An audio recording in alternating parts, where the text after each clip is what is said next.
Hello, I'm Professor Wallace. I'm chairman of the International Institute, and welcome to you all.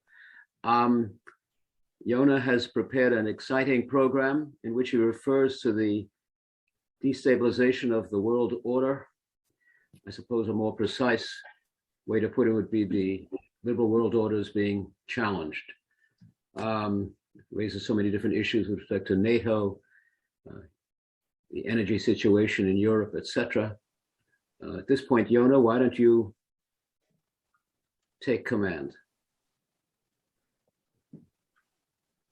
Thank you very much, Professor Don Wallace, the chairman of the International Law Institute, for hosting today's fifth Zoom forum on NATO. Previously, we had events that dealt with this year with combating terrorism, state-sponsored terrorism, preventing nuclear terrorism related to the Ukraine, and of course the Ukrainian humanitarian crisis, as you mentioned. So there is no doubt that the topic itself and the context and the rationale for featuring today's program is not surprising, but really critical.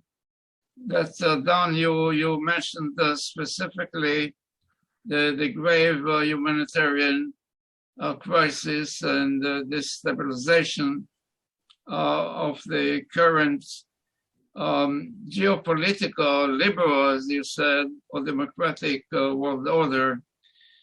So the question, the bottom line question is, what are the preliminary, maybe strategic lessons for NATO allies regarding the security challenges and so forth?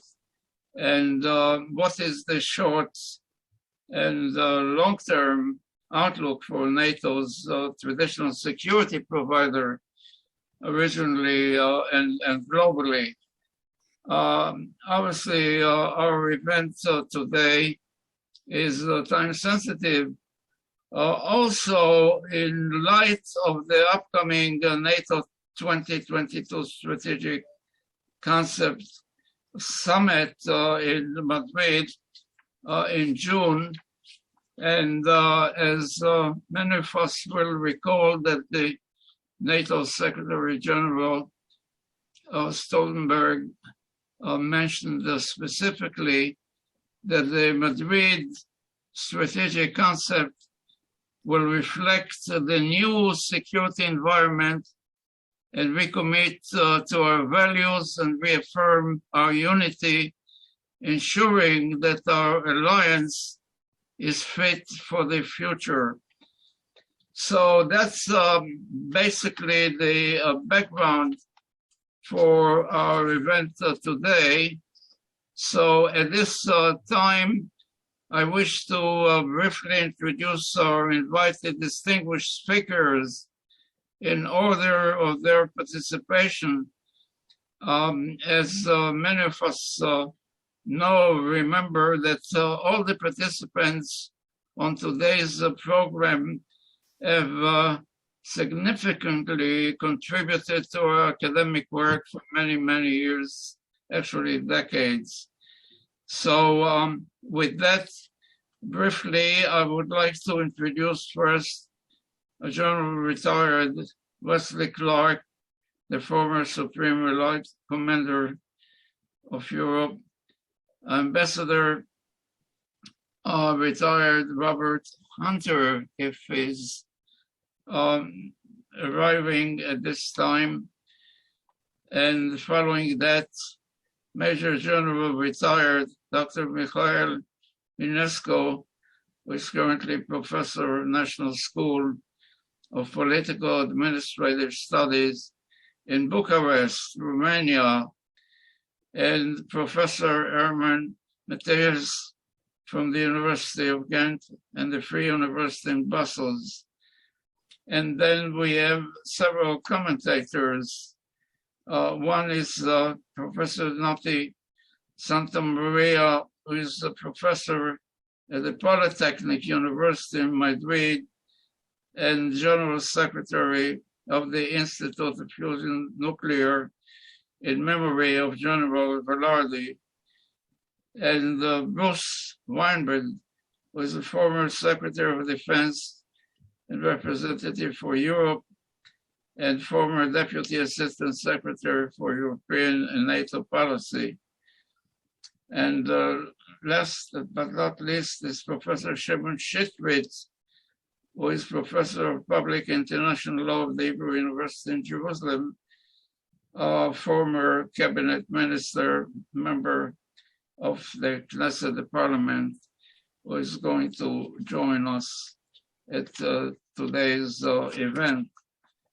Now, I would finally like to mention that we do have invited attendees that includes academic and students, friends, and as many of you know, a video and reports of today's event will become available to a wider public audience in the United States and internationally.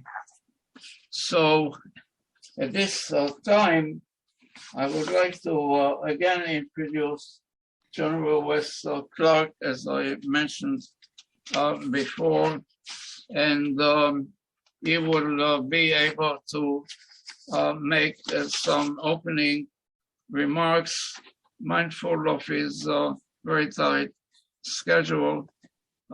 He can stay as long as he can.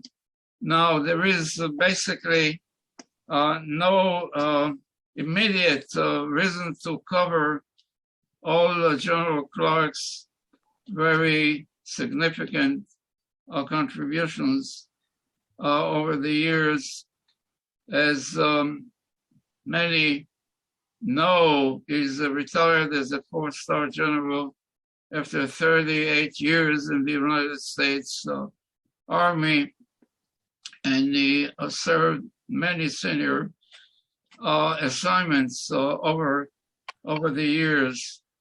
And we may note that he actually graduated first in his class at West Point, and then he contributed to our academic work, first as a scholar, Rhodes Scholar at Oxford University, and he made many significant contributions as a diplomat related to the Balkans, for example, and he received many awards, including the Presidential Medal of Freedom and Defense Distinguished Service Medal, and other recognitions around the world.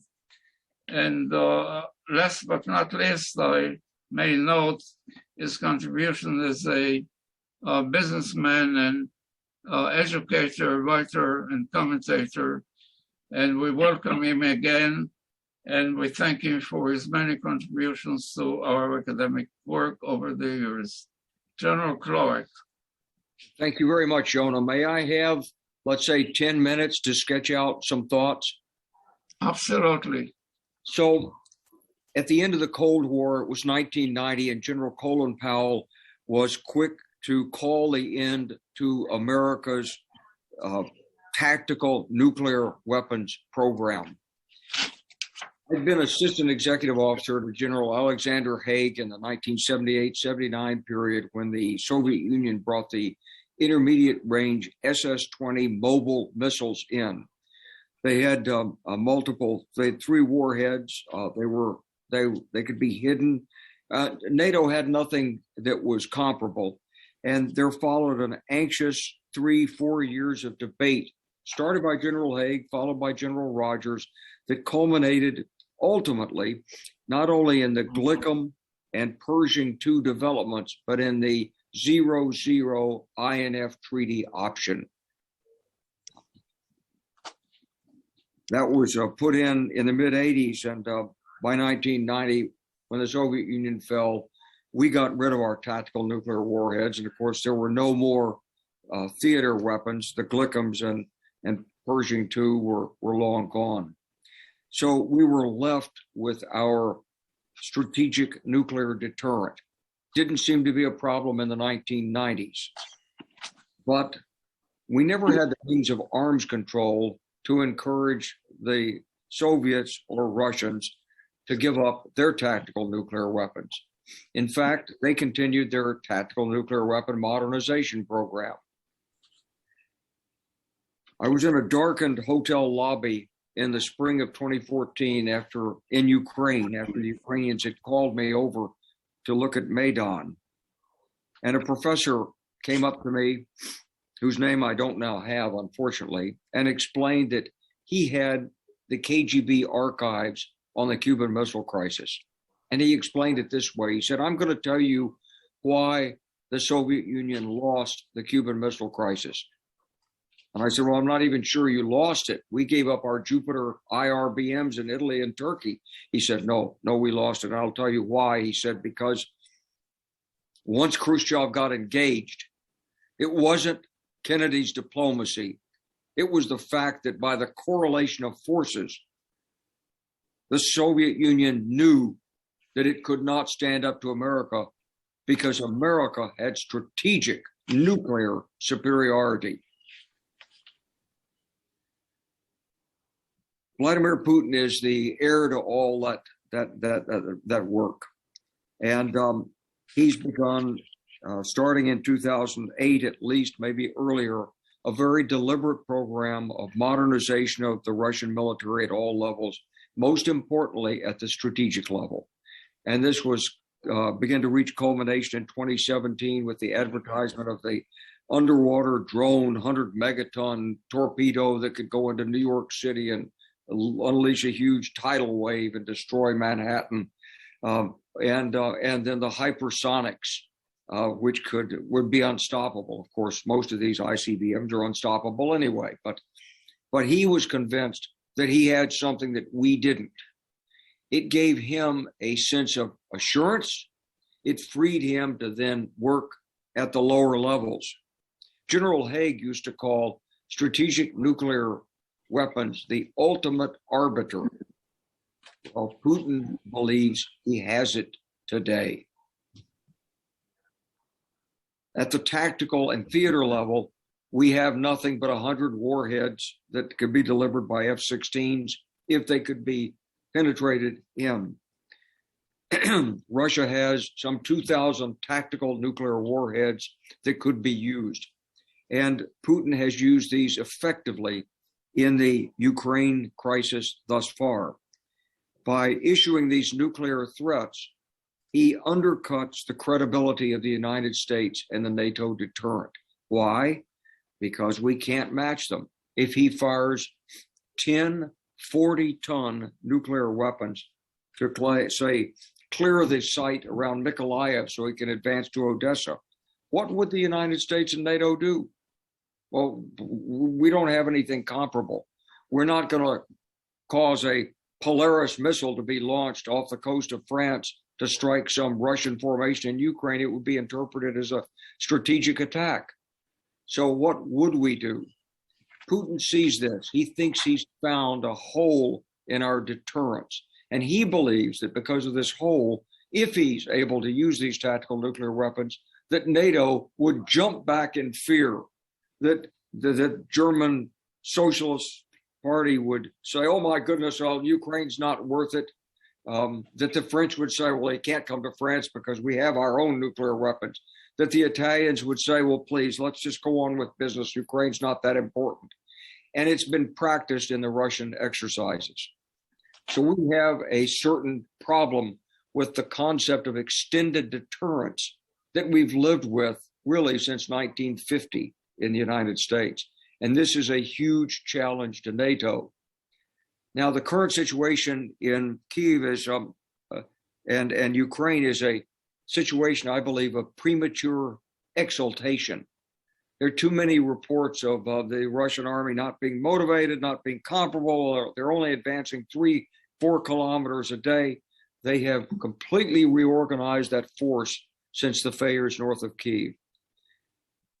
Putin turned it over to a general rather than trying to run it hands-on himself.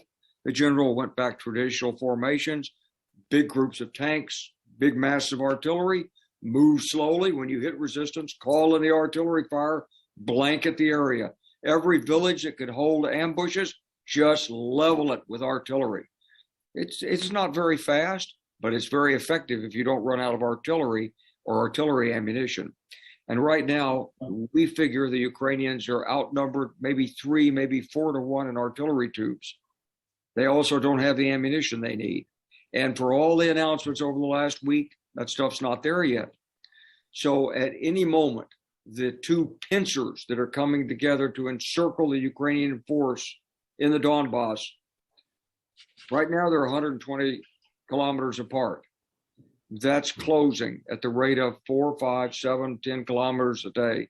And at any point, that Ukrainian shell of a defense that's trying to hold open the shoulders or block the envelopment could collapse because it's not in prepared defenses. And as those pincers close in, the Ukrainians are going to be forced to choose. Am I going to stay in an encircled position and hope I'm going to be relieved? Or am I going to make a mad dash for the Dnieper and get across the bridge at Dnipro? So this is a really tough problem, and that's the current status. It invites Putin's use of nuclear weapons in 2 cases. Number one, in an echo of what was said by the United States in 1945. He starts to make momentum. He encircles the force. He's about to break out and take Odessa. He uses a few tactical nuclear weapons, 40 tons of explosive. Okay, it's bad, but it's not like Hiroshima. And he says, I hated to do this, but this is the best way to save the loss of life. The UN Secretary General told me to get this over with, and this is the fastest way to get it over with, and so that's why we've done this. He could do that.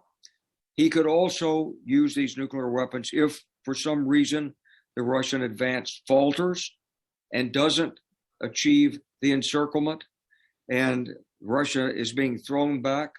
The Ukrainians will not give Russia a sanctuary. They're going to drive those forces all the way out of Donbass and probably go into Crimea if they have the capacity. And he considers Crimea Russia. So, look, we have a deterrence problem that's here. There's 3 scenarios that could happen. Scenario number 1 is that the Ukrainians just fall apart. It happens so quickly that Russia doesn't use nuclear weapons, and Russia ends up taking everything but Kyiv, and there's nothing left. And the Ukrainians say, just let us leave. I think that's unlikely. I don't think the Ukrainians would do that. I think they'll fight to the bitter end.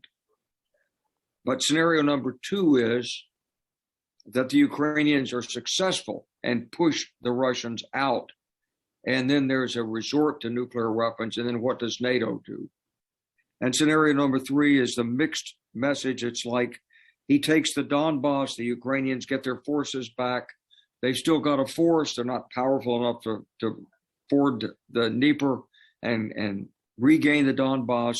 They've lost Odessa. They're a landlocked country. Does NATO give them the wherewithal to secure their country? Or does Secretary General Guterres prevail and says, let's just stop the killing, Ukraine, you're gone. Russia, you're the aggressor nation. You violated all the norms, but go ahead and keep it because we can't do anything about it. Those are the choices, and that's the dilemma. So, Yona, I think we have a deterrent problem that has to be really thought through.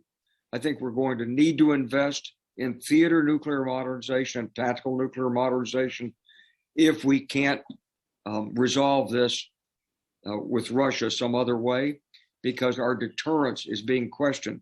If you're afraid to respond forcefully in Ukraine because Russia's threatening you with nuclear weapons, why is it really any different for the Baltic states? What, because you signed a document? Article 5 doesn't commit you to go to war to save the Baltic states. It says you'll do what's necessary in the defense. Maybe the defense is you can't get to the Baltic states, and you say, but, you know, we're going to put some more brigades in Germany. You won't come to Germany. And so we've already given the impression of being intimidated by the Russian nuclear threats. That's why they're being repeated. So we have a deterrent problem. We have an immediate problem of reinforcement to the Ukrainians. And really the only viable way through this is that Ukraine forces the Russians out and Putin concludes, there's no point in using nuclear weapons.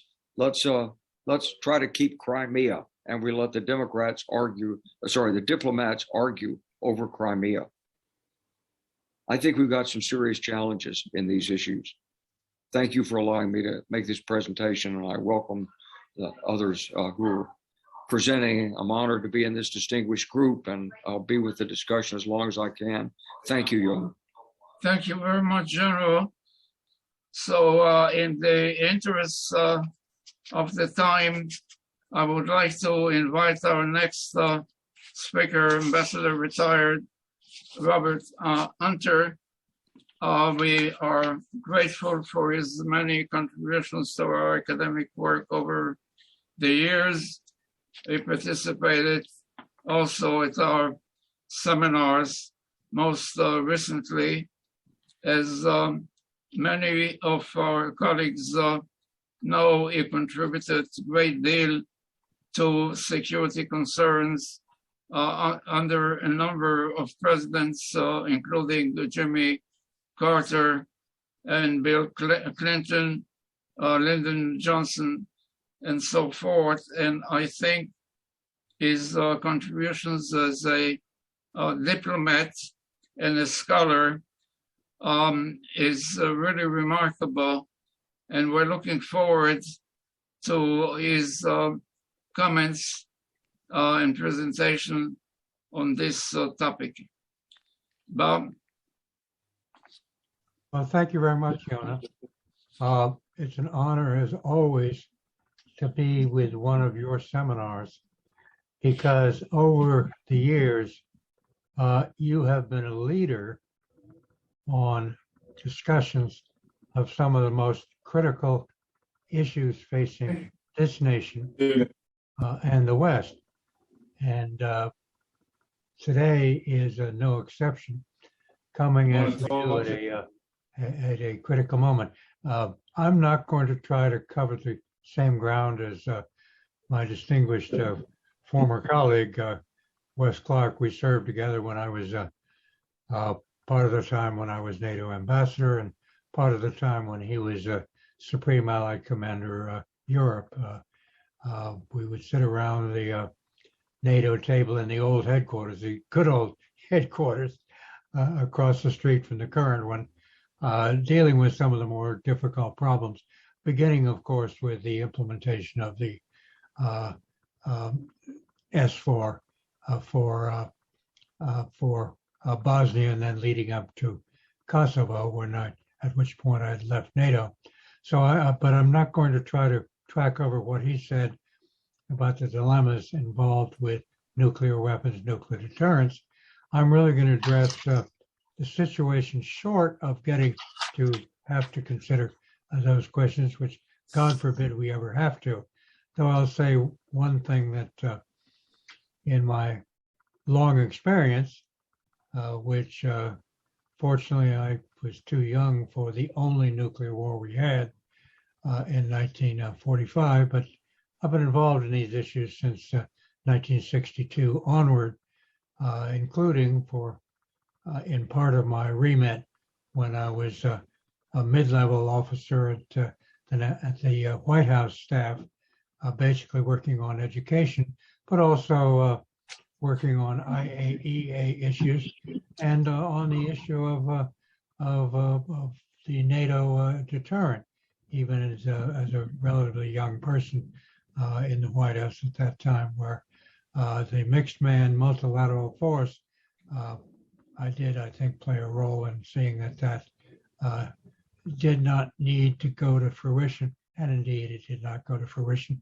We got instead the NATO, I can't even remember what it's called now, but the nuclear organization we have now at NATO, which covered the requirement, which, as Wes has accurately put, is how in those days, and let me put it starkly, how did the United States convince the Europeans that we would be prepared to commit suicide for the defense of Europe? That is what extended deterrence was. That's what the various NATO agreements on this and posturing were set up, and it took us a long time to do it. I was involved. You mentioned the SS-20 question back in the late 1970s. I was involved in that in the early negotiations, particularly with the Germans and the Dutch and the others, in regard to the U.S. deployments of American Pershing and ground-launched cruise missiles. Fortunately, that had a happy ending. Well, we went beyond that. We are now in the post-Cold War era, and we may be in the process of leaving it because of, let me use the emotive term, it's also descriptive, a naked Russian aggression in a key element of Central Europe. Ukraine is not a formal member of NATO. We all know that, but it is on the high road, classical high road going way back, certainly to 1914, between West Europe proper and Russia, then the Soviet Union, now Russia again, for conventional war. And as a result, what happens in this corridor, stretching from the Russian frontier all the way into the deep part of Western Europe, is of critical importance to this. And I think we, and I'll mention this in a moment, I think we sent some very bad signals as to what we would do and what the strategic importance was and is of what happens in Ukraine. Now, we are at a moment today, if people have been watching television, if you saw President Biden earlier today, again, I like being dramatic but also descriptive. Last week, the Secretary of Defense, Lloyd Austin, declared war on Russia. Nothing short of that, when he said our objective is to weaken Russian forces. He was backed up by the White House press secretary, who I guess was probably poorly instructed to do that. And then General Austin at Ramstein over the weekend repeated that and said our objective is to weaken the Russian capacity to do against other countries in Central Europe, obviously including the formal members of NATO, but including in Transnistria, which is part of Moldova, which is a member of Partnership for Peace and the Euro-Atlantic Partnership Council, but is not a NATO member and has never been given even the hint of a NATO guarantee. Now, let me go back to what was tried.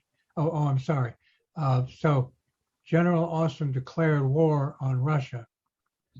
President Biden backed off from that today. He said, we are not making war on Russia. We're trying to stop Russian aggression on Ukraine. Fortunately, he backed off rather than ratifying what the Secretary of Defense said, which is, I think, another lesson, a strategic lesson in communications, which is Secretaries of Defense ought to keep their mouths shut. And if there's going to be a communication that has authority on something as grave as that, it either comes from the President or from the Secretary of State, or in certain circumstances from the National Security Advisor.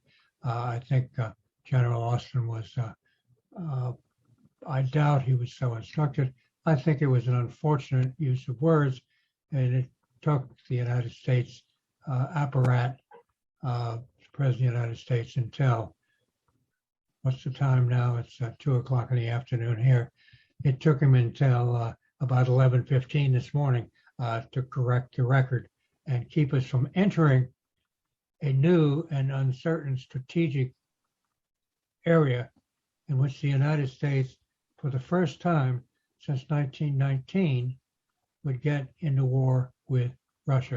It was then the Soviet Union. And, one of the things about how history continues, when I was at the National Security Council in the 1970s and dealing with Europe, one of the tiny little issues I had to deal with was railroad retirement benefits for former U.S. railroad workers still alive who had worked on the Trans-Siberian Railroad and got as far as Irkutsk in Siberia, as we and others were fighting with the White Russians against the Bolsheviks. But that just shows a kind of continuity. Okay, so what happened? I'm going to run through this very quickly, but I think it's very critical to understand. And then how we got into where we are now from our side and what we need to communicate to Mr. Putin. He has already exceeded the limits beyond which we can tolerate in terms of not just NATO, but the strategic picture and the security picture in Europe and more broadly in the world. And I will just foreshadow what I'm going to say later. The credibility of guarantees from the United States is the bedrock of NATO. It's also a bedrock of what we do elsewhere in the world. And if we don't redeem what I believe was the loss of American credibility over the last 2 months, not loss, but diminishment, and then we're going to have a lot of places. And I'll also leap ahead to say that the president is talking about another $33 billion today. When we talked about the meeting in Ramstein the other day with 40 countries, including all the NATO allies, and prior to that, the provision of weaponry to Ukrainian forces, I will say, has been a day late and a dollar short. We should have been providing a lot more. So wouldn't be talking today of now how fast do we get things to Ukraine. We should have done that right from the get-go. And certainly as soon as the Ukrainian forces demonstrated that they were not going to lie down and be walked over, that their courage of every Ukrainian remembering the Holodomor of the starvation of the 1930s, the way in which they've been treated by Russia, prior to that the Soviet Union, when we've seen the amazing courage of President Zelensky of Ukraine, and then the defense of Kyiv, which succeeded not really because of what was provided from outside, though that was instrumental, but by the courage and determination of Ukraine to stand up. That's the point at which we should have been rushing the kinds of things we're now saying we're rushing. Well, okay, better late than never, but there's a lesson to be learned there. And I fear that this particular administration, like its predecessors, 3 predecessors, didn't react as was necessary by what happened. Okay, let me go back to 1989. George H.W. Bush declared as an objective in Mainz in May 1989 to try creating a Europe whole and free and at peace. That is a grand strategy. It had a number of components, and I had the privilege of being one of the key architects of implementing that grand strategy when I was NATO ambassador for 4.5 years, during the time in which we put all the pieces in place, and which my team at NATO played an instrumental role. And as I indicated, General Clark was involved in part of that later on after General his predecessor George Jowan had left, and before that John Shalikashvili, who was one of the truly outstanding individuals that we've ever seen in that job. Okay, so how do you implement a Europe whole and free and at peace? Understanding that, and this is the central point for today's discussion, a key element of that was Russia and a recognition of what happened at the Treaty of Versailles. Article 243, incidentally, one of the two authors of that was a man named John Foster Dulles, which is a bad penny coming around later on. And what happened then, Germany was required to take full responsibility for the starting of the First World War, which was, of course, nonsense. But it was put in there in order to have a legal basis for reparations, particularly demanded by the French. And what happened is Hitler went to town on that, and it helped produce what we saw with World War II. Okay, George Bush was determined, and so were the Democrats he was working with. One of the great things about NATO, sidebar but critical, is NATO's always been bipartisan.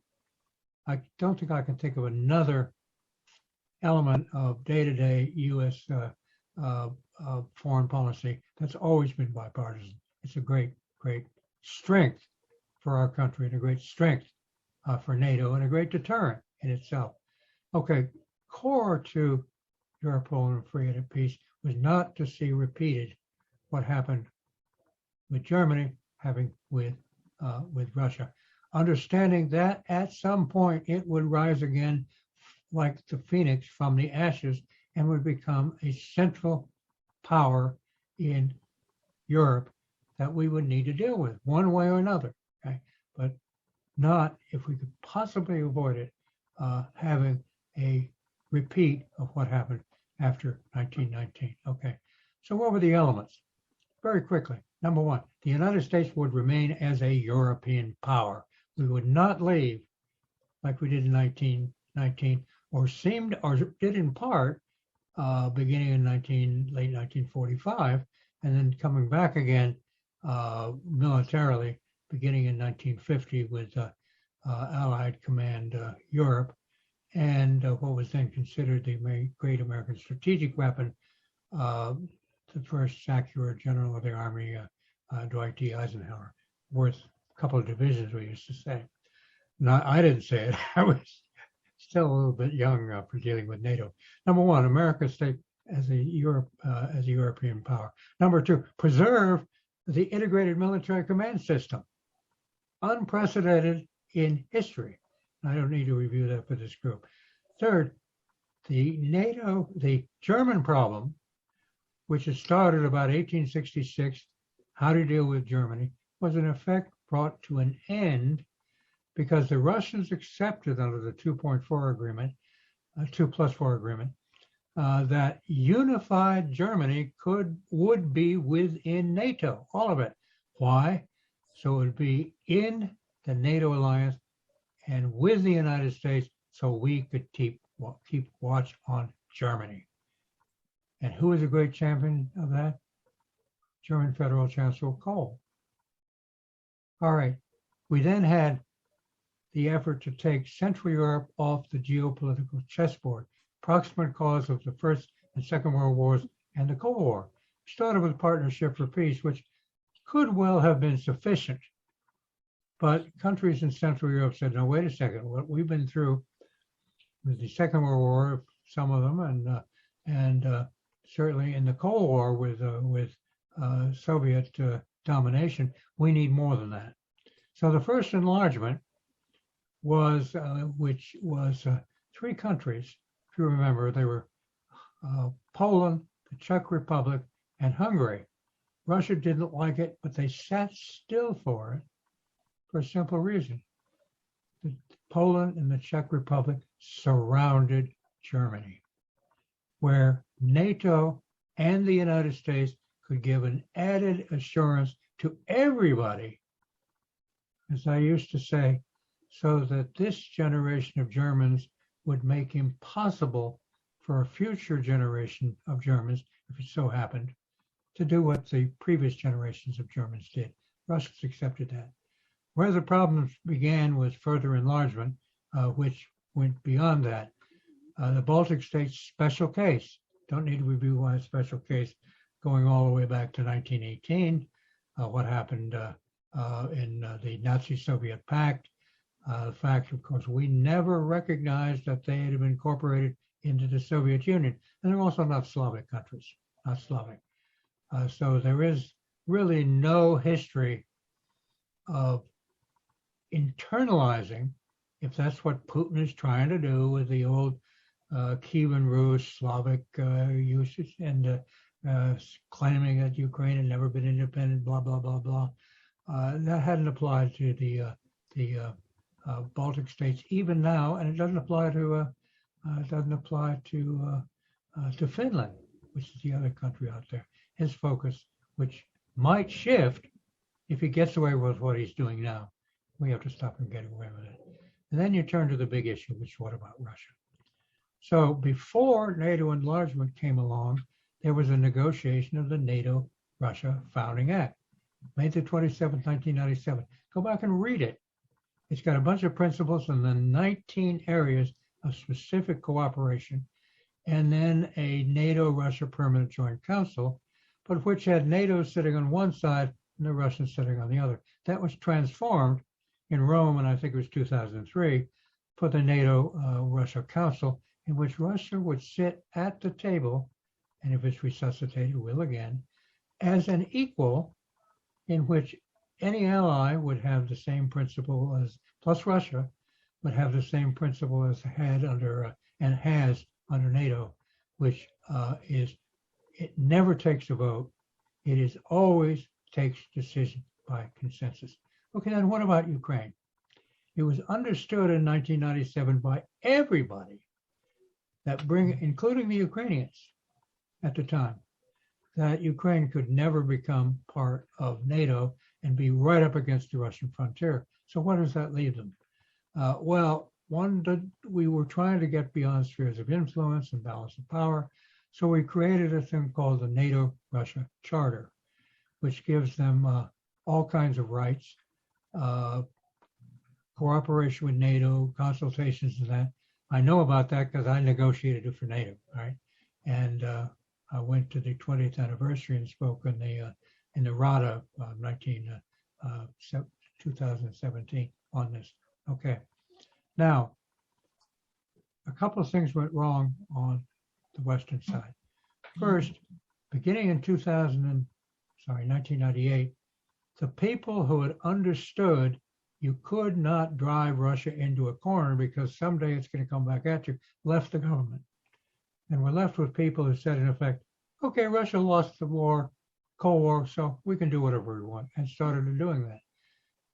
Kosovo was done without a UN Security Council resolution. The United States abrogated the ABM Treaty, abrogated the IMF Treaty, got rid of open skies, deployed ABM systems in Central Europe, not against Russia, but against North Korea and, God forbid, Iran. Russians knew that that did not do anything to its deterrent, but it was operating in its old backyard. We stuck the Russians in the eye with a sharp stick. Go back and look at what Putin said in Munich in 2007. Read that speech. We didn't pick up on any of the cues. I was there when it happened, and I was surprised that people just poo-pooed, well, Russia, who are they? They're just a bunch. They're just Guatemala with nuclear weapons. Okay, we come to 2008. I have to review this because it's very important. The George W. Bush administration said, well, why don't we bring Ukraine and Georgia into NATO? The Allies were horrified. There was no way that most of them were going to go to war for Ukraine, and certainly not Georgia. Georgia's off there someplace. And because, and therefore they rebelled, and they came up with this formula, which was Ukraine and Georgia will become members of the alliance. Think of those words, will become members. That was the moment of commitment. That's what the words meant.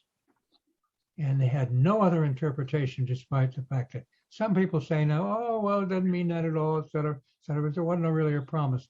But it was. It got tested by Saakashvili down in Georgia to go into Ossetia, South Ossetia, try to get the breakaway provinces back. He was pleaded with by the U.S. Assistant Secretary of State not to do that. He went in and not a single NATO ally sent anything other than a little bit of military stuff to defend him. It showed that the commitment to bring Georgia into NATO and by extension Ukraine was nugatory. And yet NATO constantly over and over and over said that. And we got up until 2014, Putin had regained what he thought was sufficient to be able to do something about that. And he went into Crimea. I don't need to review the history of Crimea and why it was only an accident in 1991 it found itself in Ukraine and not in Russia. I don't have to review that history. In fact, mostly Russian speaking, et cetera. And also the Donbass, which was problematic. It was naked aggression, however. Now, NATO at that point did not do enough, clearly enough, to counter what Russia did. Big mistake, big mistake. Okay, and in fact, one of the things, and look it up on the internet, the Assistant Secretary of State tried to run a coup in Kyiv to put our guy in as prime minister, and it worked. And how do we know? Because it's on the internet. The conversation was put on the internet, I guess, by the Russian. You can listen to it. Everybody got upset because this person said something unpleasant about the European Union, but you have to listen to the rest of it, which is we're going to get our guy in power, and the ambassador says, well, who's going to ratify that for us? Oh, Joe Biden will do it for us. Okay, I'm sorry about that.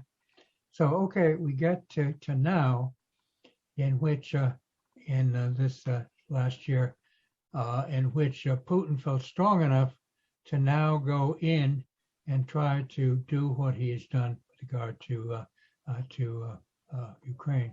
The regrettable thing in there is that we had made a commitment to Ukraine to make them members of NATO. Didn't give them formal commitment, but that's really what had happened. Now, what is the real problem in terms of that and the 2008 commitment? When I said NATO, Ukraine will never, let me say it, will never become a member of NATO. Why? Because it takes unanimity. And it also takes countries being willing to give Article 5. And you will never, never get unanimity, it was demonstrated in 2008, to give Article 5 to Ukraine. Germany says it now. Lots of countries said it on. You could never get unanimity, can't be done, all right? And if you don't start with that as an understanding, people are not going to go to war with everything. So we got to the problem after the war starts. The big strategic problem for NATO was then, how do you get across to Putin that he can't succeed in Ukraine, in part because we did give it a commitment, didn't formalize it, number one. Number two, as Wes Clark has already said, will he stop there? And we are now in a position where we have to demonstrate to Putin, demonstrate to him that he cannot succeed in Ukraine. Because if he does, then the credibility of NATO for Article 5 will be in deep, deep trouble, and the credibility of the United States. That's why I deeply regret we did not do more early. Now, the President of the United States, probably correctly, said at the beginning, and we'll debate that for years, said right at the moment, no American troops, okay? He was worried about escalation to nuclear war, if it came to that, worried about the United States getting into another war anywhere where we've just gotten out of Afghanistan, where the American people don't want war, where we're not being attacked anywhere else. And also at that point, most people didn't even know what a Ukraine was. See, to the black humor, a lot of people thought a Ukraine was some kind of a Central European pastry. Well, now everybody knows, in part because of the courage of the Ukrainians, of its president, of the role of the media, and the war crimes,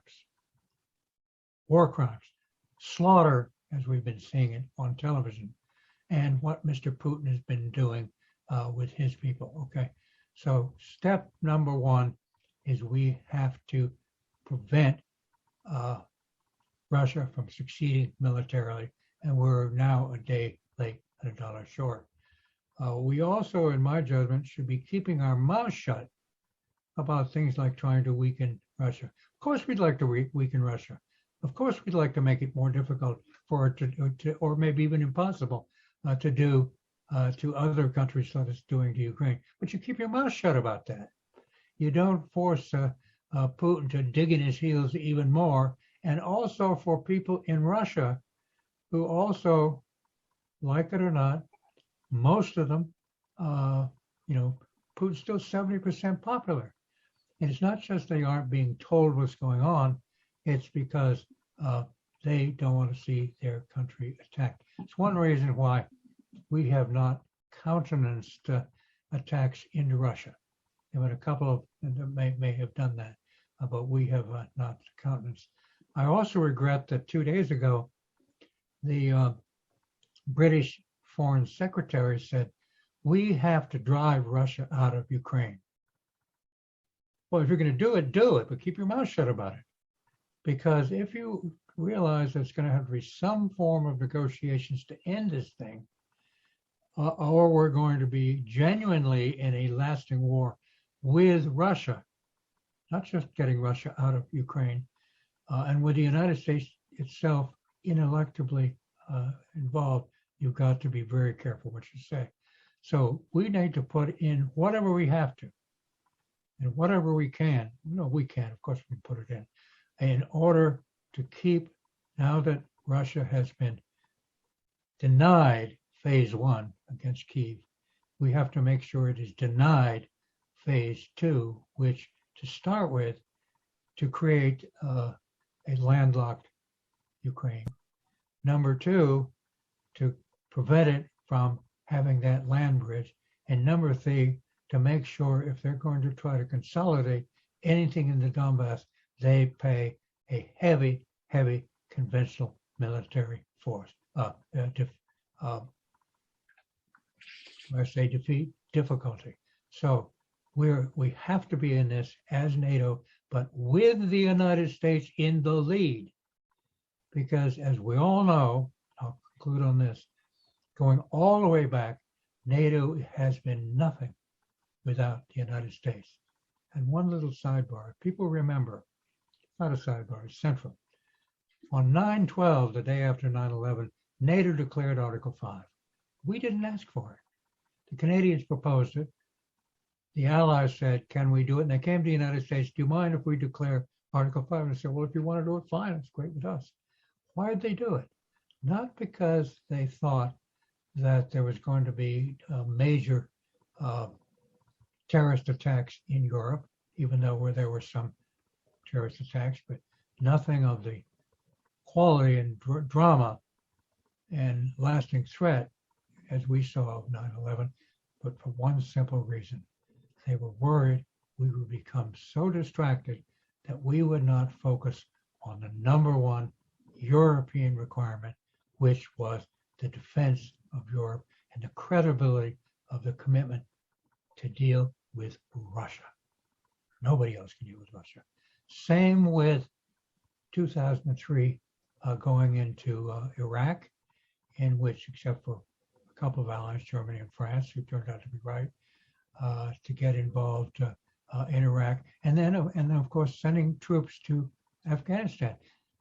They did it again in both circumstances for one reason, because only the United States can deal with Russia.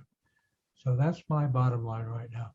We now have, for the credibility of the alliance and the credibility of the United States, Russia has to, I'm going to use a term of art, not succeed in Ukraine, which means it's going to have to fail in Ukraine, which means it's going to have to lighten up on what Mr. Putin says or acts on that he wants to achieve, so that the final analysis, at the very least, the Donbass is free of all Russians. That whole area is free of all Russians. And I think in the end of the day, frankly, nobody's really going to care if Russia ends up with Crimea. Nobody's really going to care. As long as the principle of the sanctity of international borders is clear, and Ukraine is in charge of the rest of its country, and it is Russia free in terms of troops and fighting. So that, in my judgment, is the fundamental strategic posture and problem for NATO, without which NATO is going to be in the deepest trouble if it survives at all. Sorry, I went on too long, but I wanted to get across the full picture in my judgment. Thank you very much, Ambassador, for your insiders' insights into the diplomatic and security history in the current situation, obviously with an eye to the future in terms of the implications for other regions in the Middle East, Africa, and Asia. We'll come back to you, obviously. In the interest of time, I would like to move from the so-called American perspectives with General Clark and yourself to move on to the international perspectives and invite Major General Professor Mikhail Ionescu from Bucharest, Romania, who contributed a great deal to the discussion that we're going to have today and previous contributions. And we are asking him to, perhaps in the interest of time, to make his presentation, and then we can move on to the other colleagues from Brussels and from Spain and Israel. Michael? Thank you so much. Good evening to everybody. Firstly, listening to, I would say, two historical personalities, namely General Clark, with whom I had the privilege to be immediately after the Kosovo campaign. When you have visited Bucharest, I have had the honor to be around. I have accompanied all the visit in Romania at the time. Secondly, I like to tell something about what Mr. Robert said about a lot of events in the last decade, which would, is my own perception, would take a time for myself to absorb in a way in which he presented it. As a matter of fact, he brought a new light about several events at the end of the 90s, especially NATO enlargement, why and how, which is really different of the so-called common wisdom and of what people in Central and Eastern Europe is believing today. Thank you so much, Mr. Ambassador, for your so interesting presentation. Now back to my point. Next slide, please, sir. Firstly, I will try to shorten my presentation. You would have also the possibility to read these slides. What I would like to say here is I would focus more on grand strategy, I would say, due to the fact that in Madrid, the NATO summit will debate and adopt the new strategic concept, which would would establish the guidelines for the next 10, at least next 10 years, in a way in which would mean that would apply efforts for keeping up the rule-based order, global order. And from that point of view, I have some points which we would have to take into account, among which is a common global vision of the 30 members of the alliance, and also how we would have to strengthen our transatlantic link, and not last to refer to the democratic resilience of our society, sorry. At the same time, I would like to underline the fact that we are at the beginning of a long process of figuring out what had happened during the crisis on the eve of the Russian invasion in Ukraine, and also during the invasion per se in Ukraine. Would be a decades perhaps long, in which academia, military, and also politicians who try to assess what had happened, what was essential or not. As a matter of fact, we are missing today classified documents, historical perspective, what I am calling the rule of the epilogue. Would be easier after 2 or 3 decades when the specialists would know what had happened and what had been the end of this crisis, which would, in order to assess and to interpret the event of today. And thirdly, my point is, and please next slide, that I am alone responsible for what I am saying. In order to, for anybody, in order to understand what had happened in Ukraine prior to the invasion and also during the invasion, we are in an unfolding event now when unexpected events would appear. For myself, for example, what had been decided today in Bundestag concerning the delivery of heavy weapons to Germany, to Ukraine, sorry, is the unexpected event. Up to now, as you know, Germany had been against invoking the fear of the outbreak of the Third World War and things like that. But all of a sudden had appeared this kind of event, which in a way is changing the perspective on the Ukrainian war, and in a way also in terms of what would happen in the Madrid summit. Among the questions which I would like to underline for you, it's about, because also Ambassador Robert also said a lot of historical things during the Cold War and things like that. It's important to think about what would be the end of this event about we are talking now. We would apply some historically tested solutions in which it was about that kind of geopolitical confrontations, like had been in Yalta or in Helsinki in 1975, or a kind of processes like Finlandization in Eastern Europe of several countries, or only of Ukraine, or things, or would happen what Mr. Robert said about that Ukraine should be restored as had been and free of Russia.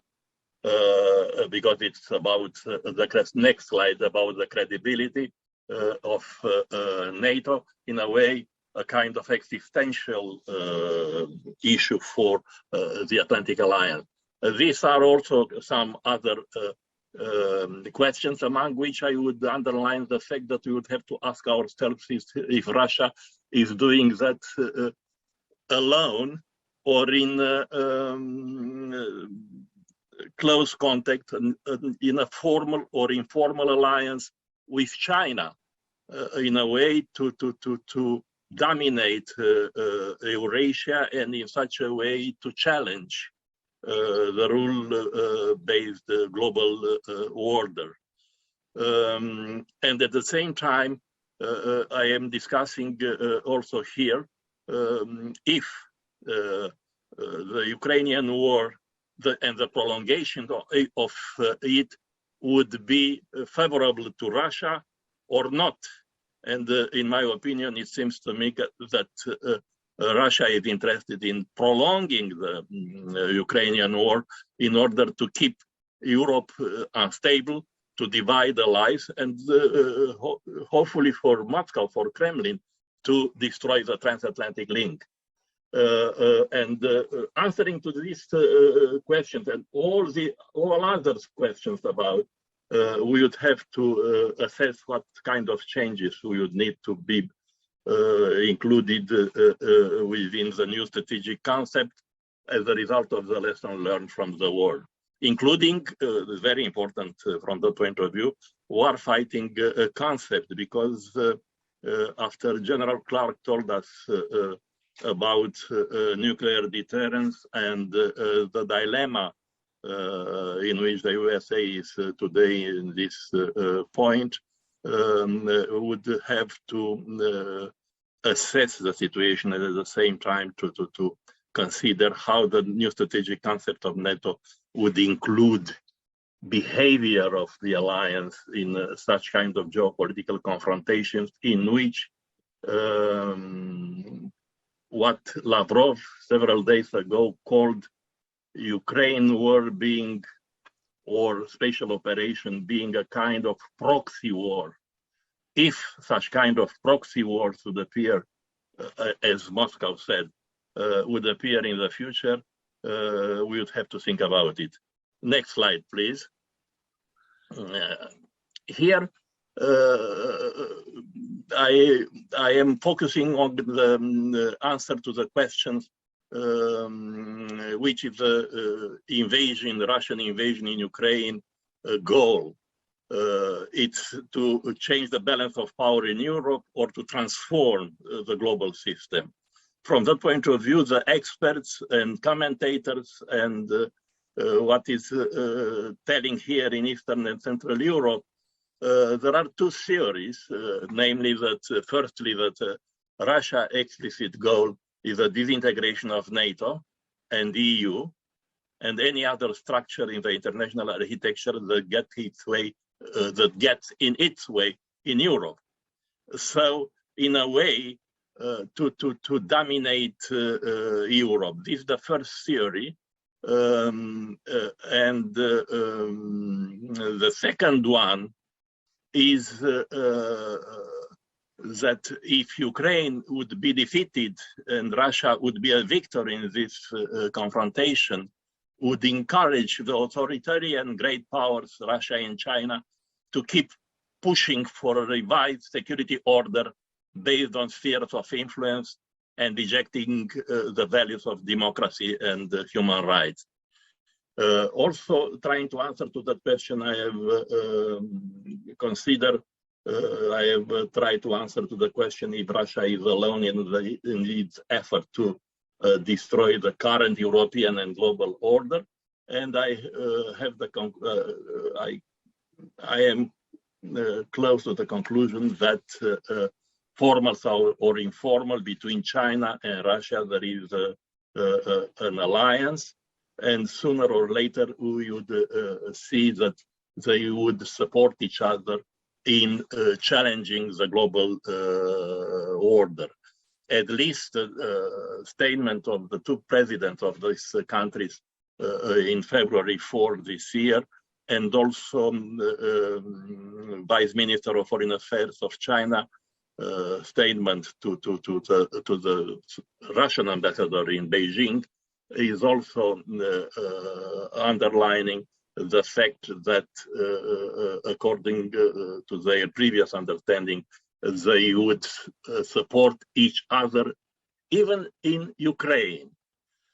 So at the Madrid summit, NATO must decide on the future, and in order of not in order of priority, to answer to the challenges highlighted by the Ukrainian conflict, strengthening the transatlantic link, strengthening NATO's eastern flank, especially in the Black Sea area, in order to block Russia, and to build a compelling European military deterrent of Russia, conventional deterrent of Russia, and also to respond to Russian-Chinese comprehensive partnership or alliance of the present day. And at the same time, as Finland and Sweden already expressed their desire to join the alliance, concerning the enlargement of NATO alliance. Next slide, please. Here it's my how to say, my vision concerning the so-called frozen war.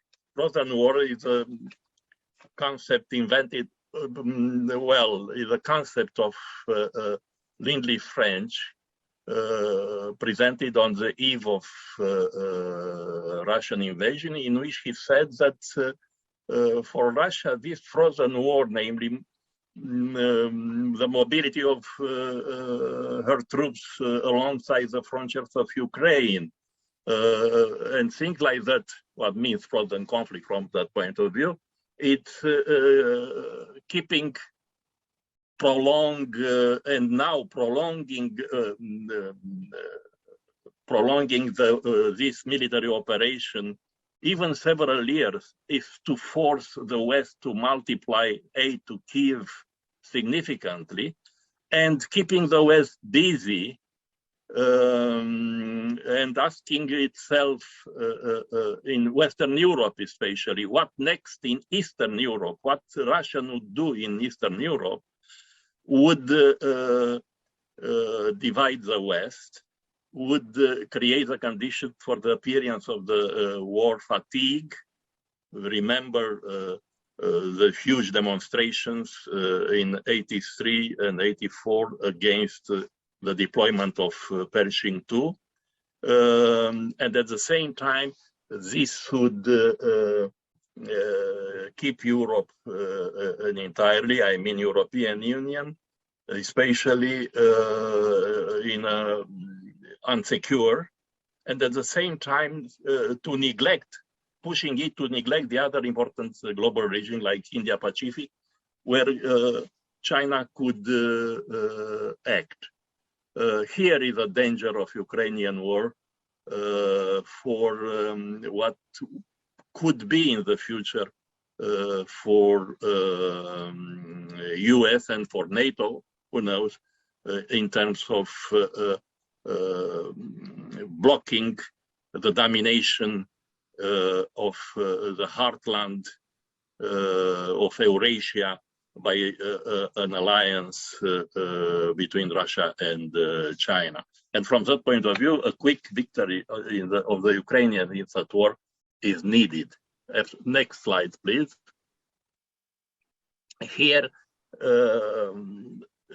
General Clark already told us about the situation today in Ukraine. This is the day, 2 days ago, map of the situation, military situation, and in such a way, seeing how the Russians are now in offensive and trying to encircle the bulk of the Ukrainian troops in Donbass, we would understand better what General Clark said about the intention or the desire or the possibility of Moscow to use tactical nuclear weapons. Next slide, please. About the next transatlantic link, for me, to strengthen the recent decided defense forum US and between US and EU. It was decided in December last year. Could become the main tool of strengthening the transatlantic link, and the US has to strongly support the proposals of the recent adopted strategic compass of European Union, because it's very important here, and all the members of the European Union had agreed with this document it's a document on security strategy of the European Union. The European Union reaffirms its intention to intensify support for the global rules-based order with the United States at its core. And also it will also reinforce its strategic partnership with NATO and increase this cooperation with regional partners. So the European Union is declaring its intention to be part of this global order and to strengthen the relationship, strategic partnership with NATO, that means with the United States of America. Next slide. It's necessary now to cover 1,500 kilometers, a distance between the Baltic and the Black Sea, in order to organize a compelling deterrent on NATO Eastern Front, a mission which had been neglected in the last years, especially after 2014. Already, there are ideas in the USA and perhaps would be implemented for forming permanent US bases in Poland, Lithuania, and Romania. Already had been taken measures in order to double the number of the NATO battle groups for each NATO country bordering in this space. And as recently the strategic document of EU had decided, namely to form a strong EU rapid reaction force. Okay, the document which had been agreed last month is talking about 5,000 military of this strong EU rapid reaction force. But as a matter of fact, we would have to keep in mind that at the end of the 90s, also, but at the time UK had been part of European Union, the same proposal had talked about a strong EU rapid reaction force of 60,000 people. So there is a lot of space to increase the level of ambitions for the European Union members, and in such a way, the forum, the US-EU Defense Forum, would be a useful tool in this regard. Also, we have to take into account that there are important areas to block Russia, among which is the Black Sea area. We don't know what would happen if Russia would be forced to leave the northern part of the Black Sea, the territory of Ukraine. If not, Russia would become the dominant power of this northern part of the Black Sea and things like that. So it's necessary to underline the significance of the Montreux Convention, which is restricting, which restrict the tonnage of military navies of NATO in the Black Sea, and in such a way it's necessary to support building strong navies of the NATO countries, riverine countries as this. And also another important area is the Suwalki corridor, and enlarging with Finland and Sweden NATO, this would become easier for controlling this area for the NATO forces. And here you can read also the fact that how could be built such a compelling conventional deterrent on the NATO eastern flank. It's the ideas of Lindley French, as a matter of fact, president of the Alpen group, who had been charged to give the first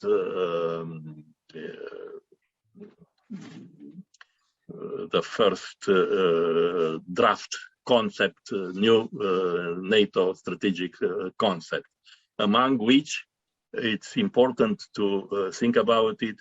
He is considering that if would be formed a strong EU rapid reaction force, it would be useful for that, together with other measures, to hold this European theater if US forces are simultaneously engaged in Europe and in Indo-Pacific and elsewhere. Next slide, please. Here it's for you, perhaps some of you are not so familiar with the area, is a map of the area, in which you can see also the countries which are directly involved in what is going on now in Ukraine, and all of them are also afraid, asking what next about Russian aggression. As a matter of fact, Romania is bordering Moldova, and recent news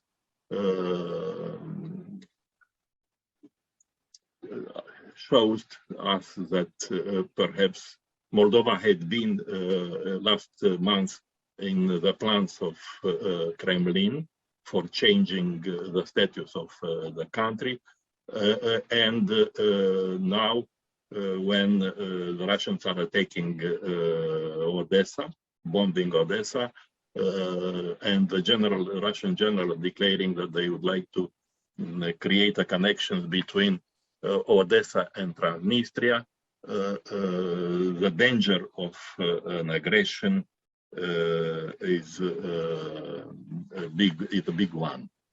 Next slide is about NATO enlargement, and that is my presentation. Of course, shortly, because if you could agree, I would demonstrate what I have presented here, also using some documents, statements, diplomatic exchanges between the countries, and so on and so forth. Thank you so much for your attention.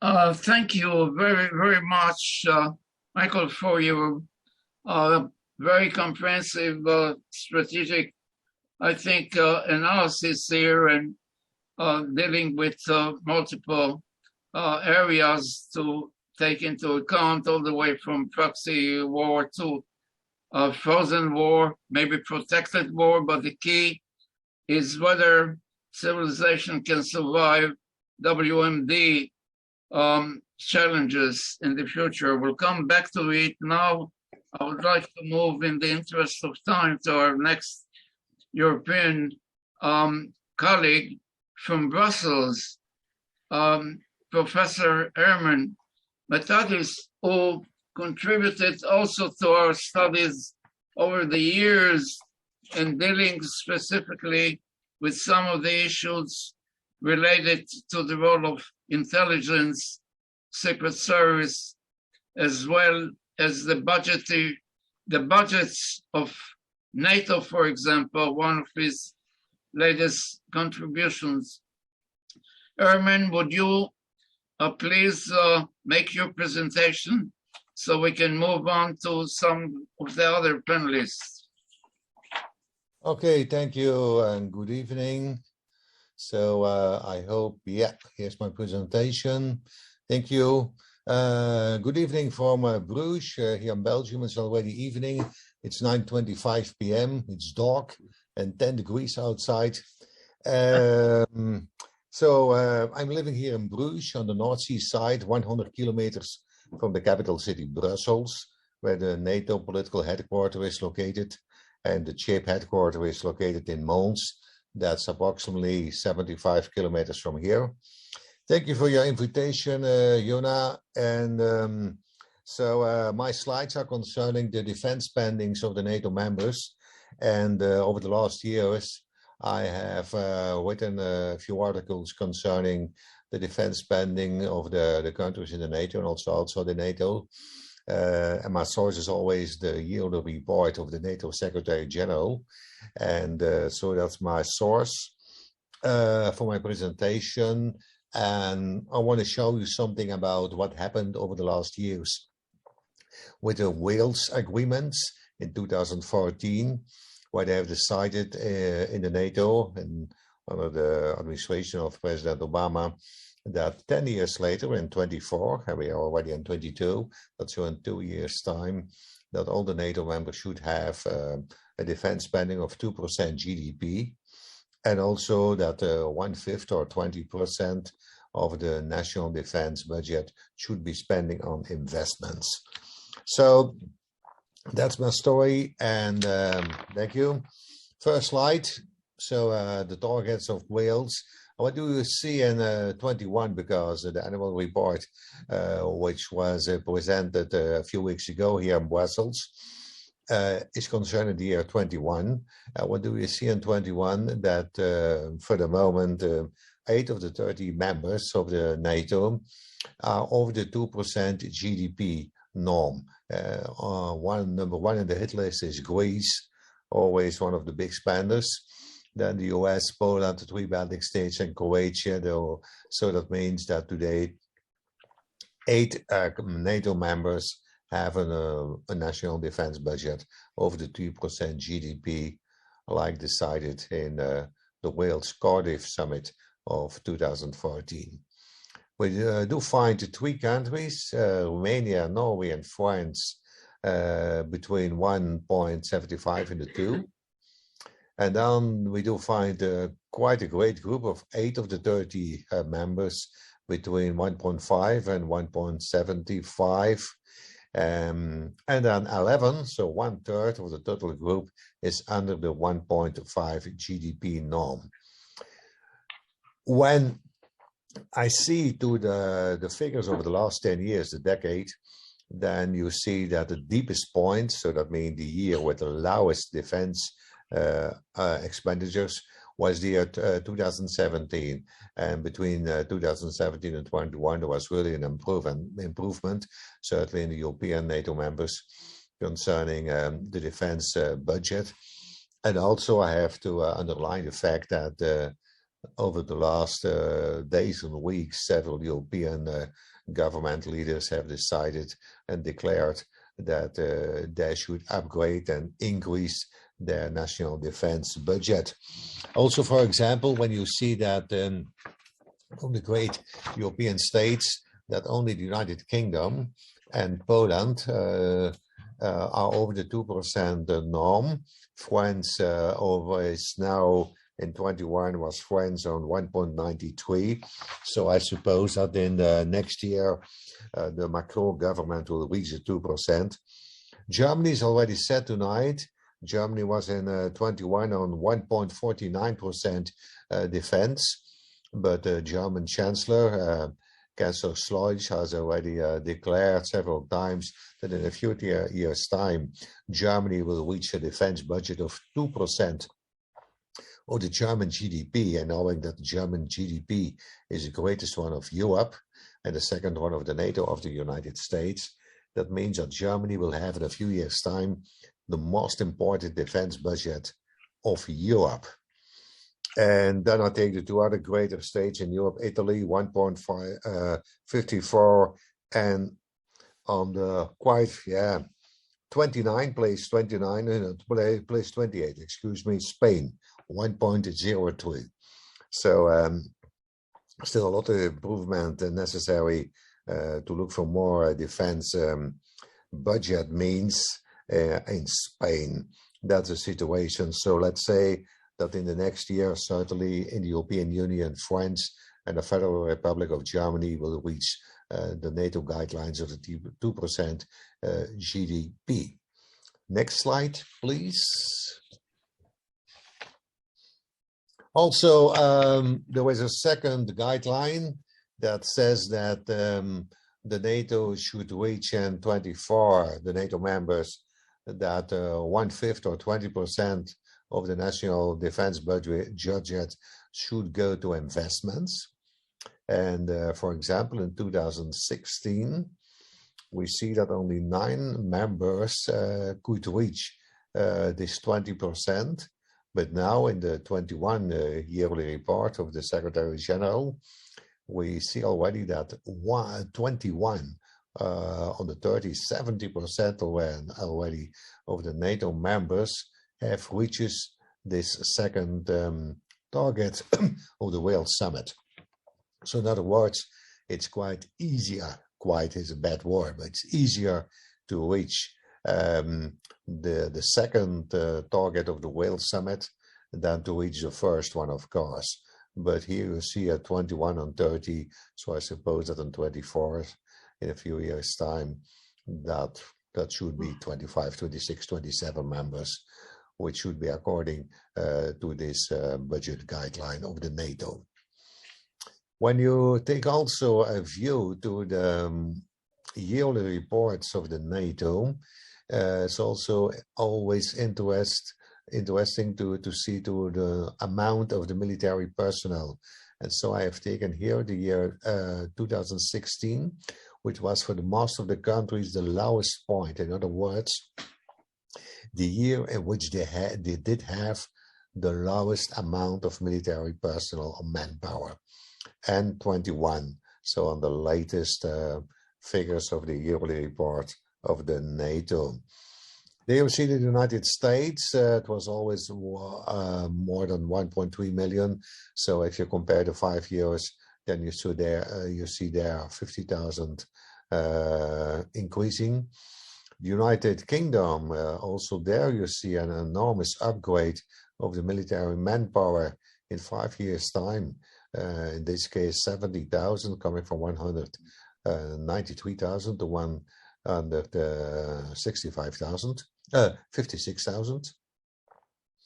Then you see in Turkey, but Turkey did have always an enormous manpower of the army, history, tradition, the Cyprus question, of course, always the tension with Greece, and also the geographic location of Turkey. But there, if you see that in 2016, the Turkish army did have a manpower of 359,000, and in 21, 439. So that's an upgrade of 80,000. That's a lot of. Canada is let's say status quo, 71,000. And then if you take the rest of Europe, that's not only the European Union countries, but also the Balkan states and also Norway. There you see also an upgrade, an increasing of the military manpower. It was 1.2 million, 18,000, and now 1,200,000, 63. So let's say 45,000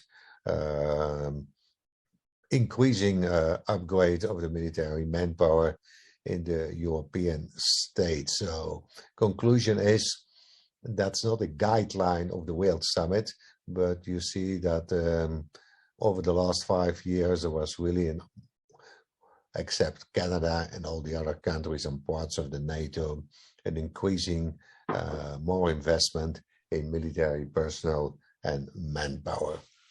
Next page, please. There were the last years a lot of discussion concerning the European army. There was already a discussion in the 50s and the 60s of the last century. But let us be honest, if you take today the 27 European Union states, so that means including Germany and the French Republic, Italy, Spain, Poland, the Netherlands, Belgium, and all the others, we did have in 21 1.3 million troops, and defense budget over $230 billion, all the 27 states together. So if you compare it, for example, with the last line of the United States concerning manpower, there's not so much difference between all the European Union armies and the United States. But of course, there is enormous difference between the budget means, the financial means.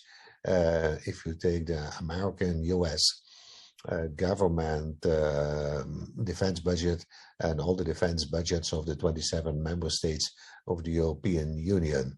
Of course, I have to underline the fact that most of these European Union states are today located and situated with a budget lower, and in a lot of cases a great package lower than the 2% NATO GDP. The most important European army and the second one of the United States inside the NATO is in fact the United Kingdom. Already said 156,000 troops. And in US dollars, a military budget in 21 of 66 billion. You see always enormous difference between the number one in the NATO and the United States with 811 billion. And if you take on the NATO report of 21, the number two is down with 66, United Kingdom. Turkey has an enormous manpower army, but in budget, 7.2 is certainly not the greatest budget, and one of the main reasons because Turkey is so low with the military budget is, of course, over the last year, the enormous devaluation of the Turkey's currency, the lira. And then if you take together the three Balkan states, so that it's Kosovo, Montenegro, Albania, and Iceland, and Norway, all these 5 countries together, they have 38,000 troops and a budget of $8.3 billion. The most important here is Norway, of course, with $7.4 billion. And then you have Canada, but conclusion is that you have to, that you can't say that Europe has invested in troops. We have 1.3 million troops. That's maybe enough to create a European army, but we don't have the budget, the financial budget means to create a European army. And that's already a fact over the last decades between the creation of the NATO. In fact, that the European security is in fact was and is paid by the United States Treasury, and American taxpayers are in fact paying the European security. And that's always the reason, I suppose, that one of the reasons that the Obama administration 14 said that there must be more European money on the table for defense, the Wales summit agreements. On the last slide, please. I come to my conclusions. Yeah, let us be realistic. The NATO is for the moment the only realistic possibility to protect Europe. The budgets in Europe are too little. There is maybe more coordination between the European armies than in the past, but there's certainly no harmonization.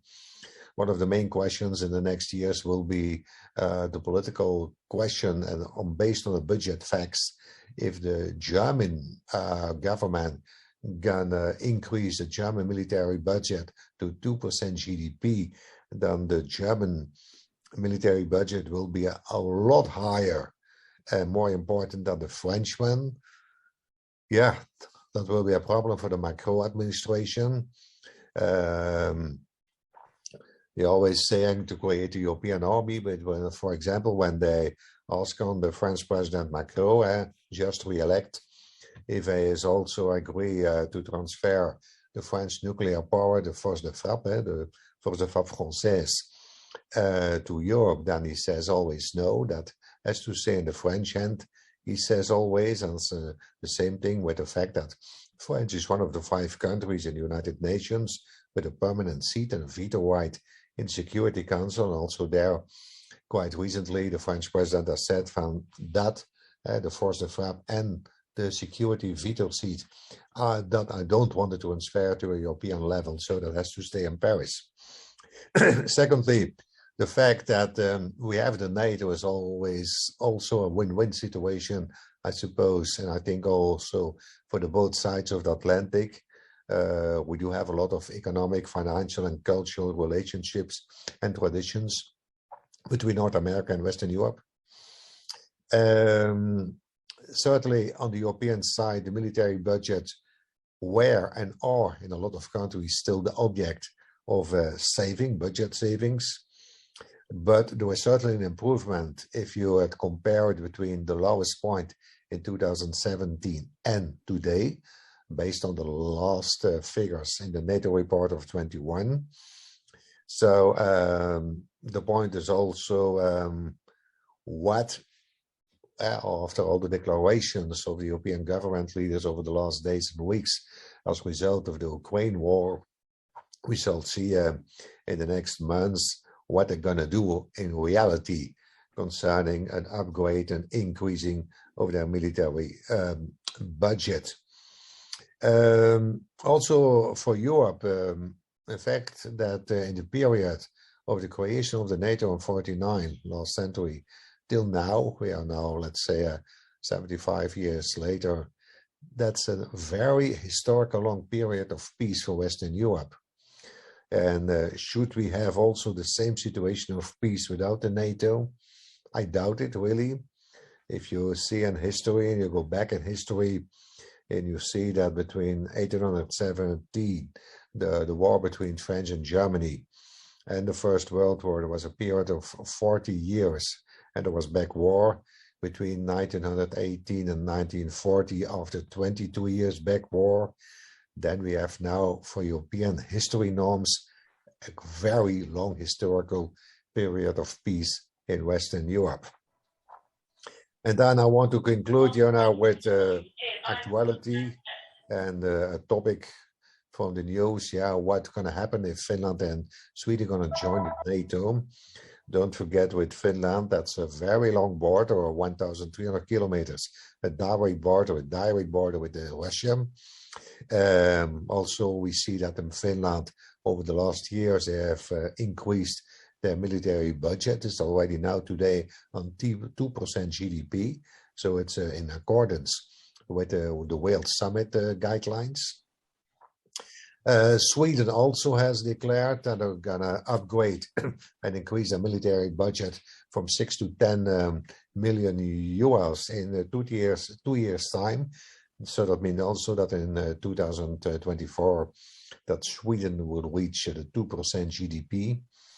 And I have also to underline the fact, of course, that Sweden has a very important military industry.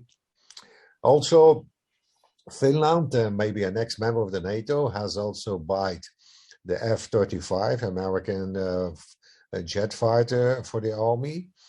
And also Switzerland, another neutral country for the moment, like Finland and Sweden, has also decided to take the F-35.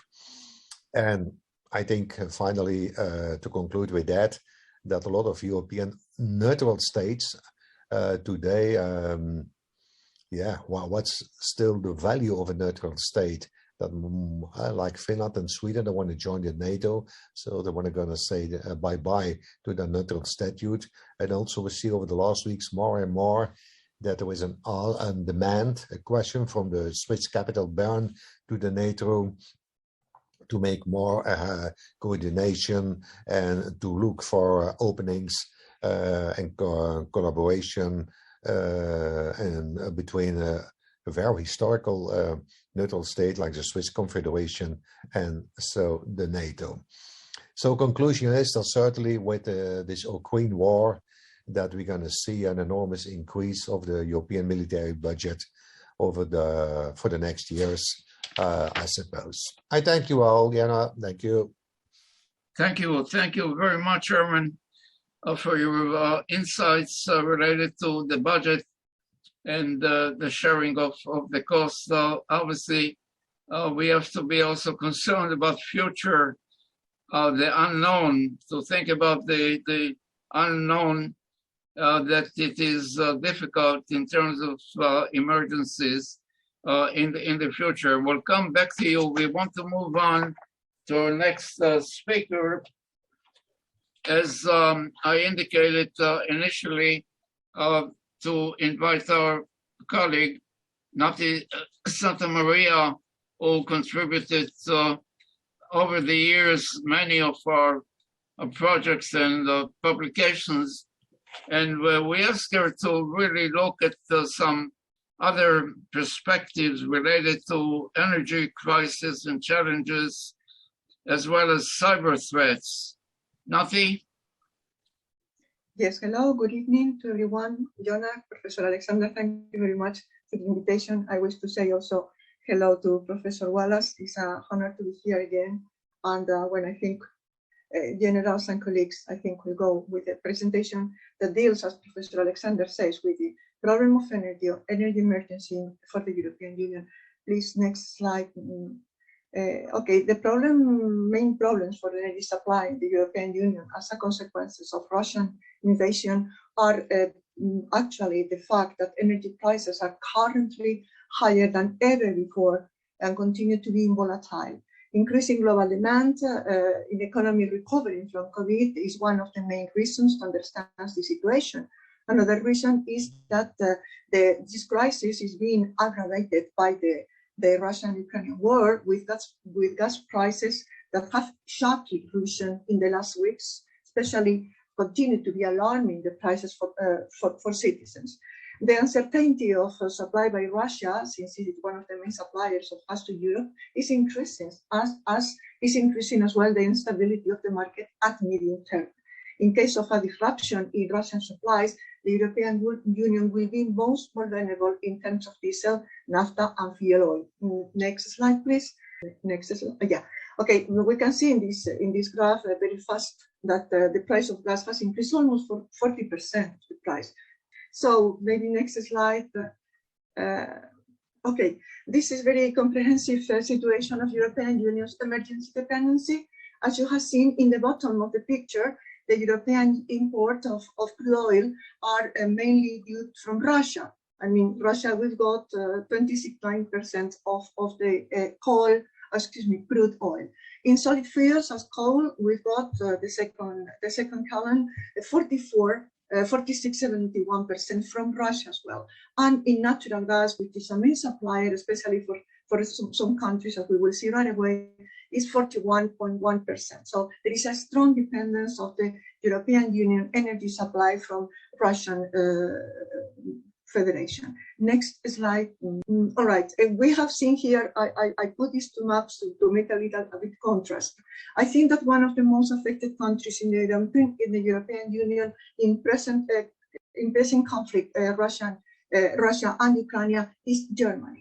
Germany is importing most of its gas from the Russian Federation, as we have seen in the circle in the graph. As for example, coal, as we have seen the import as well, 45% of German coal depends as well of Russian imports. And I have put as contrast the map of Spain in terms of importing gas. Spain has probably the biggest number in regasification plants, and we are at the gate actually to import most of the liquefied natural gas that we are importing, for example, now from the United States. Therefore, there is a contrast between or inside the European Union in the how the conflict is affecting one or another. If we go on with the next slide, we can see exactly this is very short, a very easy map, because we are going to see, for example, the first result of the sanctions on Russia. One of the first results has been the closing of the Nord Stream 2. The Nord Stream 2 was a pipeline that was intended to be opened now this year. Okay, now the opening of this pipeline is paralyzed due to the sanctions of the European Union against Russia, but with problems with Germany as well, because it's one of the most country affected by this. As we have seen, the Nord Stream 1 was built to attenuate the impact of the passing of the Russian gas through Ukraine. Okay, so most of the gas that is entering the European Union comes from in Siberia zones of Russia, Yamal province, Urongoi, and so on. So the problem was that Ukrainian, next slide, we can see, for example, present situation. the European Union policy for non-dependence of Russian fuels is to rebuild a new energy policy, which will be focused on present increased resilience in its energy system and to import bigger amount of gas from Algeria and liquefied natural gas from different countries. The United States is one of our main suppliers in liquefied natural gas, after Azerbaijan, Qatar, Japan, South Korea, and among others. This is the plan of Repower European Union, which is to reinforce the resilience of the European countries. As you can see in the map, most of the gas pipelines come from Russia, from Ukraine territories, and as well from Algeria, naturally, and the ones that we are having in the import of the US liquefied natural gas through ports of Spain, France, and England, and Netherlands. And next slide, please. Well, this is the contrast to what I have just said before, a NATO pipeline network in Europe. Please, Johnny, we can go to the next slide. Because in the next slide, we can see that NATO pipelines cover 5,200 kilometers through 10 different networks that supply fuel for transport, ground vehicles, tanks, and aircraft. The Central Europe pipeline system is the largest of the NATO, and it meets normally operational necessities in Central Europe in times of conflicts, in times of peace, and in crisis situation. It pumps 24 hours, over 24 hours during every day of the year, with a volume of 30 million cubic meters per year for fuel per year. It's interesting to know, how you know naturally, that NATO supplies fuel for civil airports. And for example, the Brussels or Frankfurt, Luxembourg, Schiphol, and Zurich are fed with by the fuel by NATO pipelines. Okay, so this is very important because it gives us security, a safety in that sense. Please, next slide. The Ukrainian energy situation, where we pointed out in our book in 2015 that the problem of Ukraine was growing and growing, and probably that exactly one key factor in this conflict will be gas supply. That was Stella. I wrote to 2011, but we published it in 2015. It's true that the constant dispute with Russia and Gazprom due to custom tariffs made to Ukraine to receive this fuel from European suppliers. And as well, in Ukraine, we have to take into consideration that coal production and transportation has been severely disrupted in Donbas region, as all of you know. Another factor that contributes to this problem in the Ukrainian self-sustained fuel or energy is the fact that after the annexation of the Crimean Peninsula, definitively Ukraine stopped gas imports from Russia, and it started to import, as we have said, from the European Union countries through reverse fluxes, no flows. It's said in English, reverse flows. Maybe we can go to the next slide, please, Jordan. And we will go to very fast to talk about cyber attacks. Well, it's difficult. It's difficult today. It's difficult in this moment to have a more complete understanding of the cyber aspects of Russian invasion of Ukraine until the conflict ends.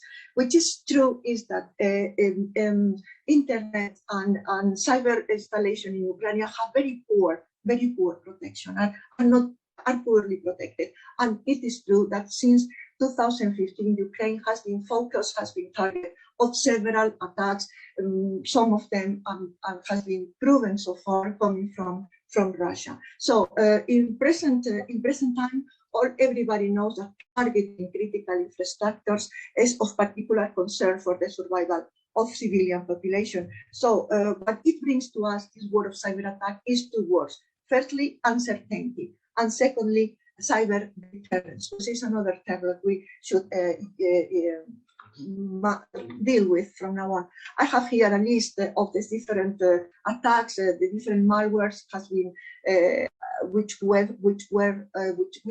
has been attacked. Ukraine as Whispergate, Hemmerich Waper, Isaac Waper, the UNC 1151, Viasat-2, Techo, Gamma Redondo, 00, several intents of producing especially blockage and blackouts in Ukraine that is reinforcing slowly their capabilities of cyber defense. Maybe in the next slide we can see a sentence which for me I agree 100% is stated by Drs. Kolbe, Morrow, and Savirek of the Harvard University of the Belzer Center for Cybersecurity, and I agree 100% with what they say. Conflict in Ukraine presents perhaps the most acute cyber risk US and the Western corporations have ever faced. Invasion by Russia would lead to the most comprehensive and dramatic sanctions ever imposed on Russia, which views such measure as economic warfare. Therefore, Russia will not stand by, but will instead respond asymmetrically using its considerable cyber capability. Maybe we can go to the next slide, which explains how NATO and the collective cyber defense is so important. Presently, one of the core tasks of NATO is collective defense. They have rapid reaction teams with 200 persons working, again, standby 24 hours, all 365 days to assist allies. If requested approve or requested help or anything, really on real time all the time. Allies are committed naturally to protecting the critical infrastructure and information technologies infrastructure, which cover over 60 different locations, political headquarters in Brussels and commands above where NATO is deployed. The main center is NATO Computer Incident Response Capability, which is based at the Supreme, like our HIMOMS in Beirut. Maybe is in charge to register suspicious events or increasing sophisticated attacks. I would like to say that in April 24, just some days ago, Network has improved their network intrusion detection system and full packet capture system. This is an increasing on implementing the cyber technology, to face in these very delicate moments we are living. Maybe the next slide, I'm finishing very fast my presentation, are very general NATO defense, cyber defense infrastructures. We've got the Communication and Information Agency. We've got the cooperative cyber defense in Tallinn, Estonia. It's very important to remark that Estonia was the first country that was attacked in 2007 and described the whole state. Was the first country to be digitalized in all their infrastructures, and a very strong attack in 2007 provoked that the country was completely isolated during certain time, very worrying. We were, in that period, we were talking of cyber war, we were talking of many aspects, because it was the first time that actually a state was isolated due to digitalization. We've got as well a cooperative cyber defense excellent or isolate, NATO school Oberammergau in Germany, which is deal for the education, training and education in cyber defense. We've got the school in Oeiras in Portugal, Communication and Information Academy, which is deal for a cyber defense workforce. And we've got finally very important center in Rome, which is devoted basically to strategic thinking and cyber defense issues. Thank you very much for your attention. Excuse me, I go very fast, but I know that time is very important for us, and we have another commentator to.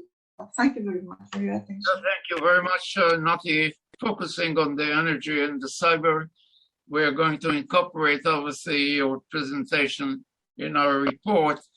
Now, I would like to invite our colleague, Professor Shimon Shitrit from Jerusalem, who contributed for so many years to our legal studies and issues, humanitarian concerns, and so on. And perhaps at this time, you can also focus on some issues related to war crimes and crimes against humanity if you will, and can the experience now, until now, at least in the Ukraine, teach us anything, or can we learn anything in terms of preventing future genocide? Shimon, are you there? Thank you, Yona. Many thanks to all the excellent speakers and distinguished speakers before in this evening. Certainly, the evidence that is coming from Ukraine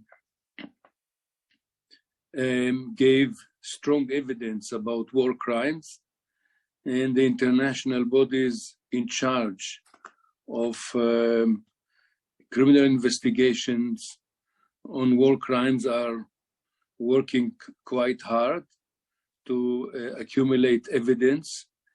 It is not so clear what will be the procedure. Certainly, it is doubtful whether President Putin himself would be addressed as a defendant in this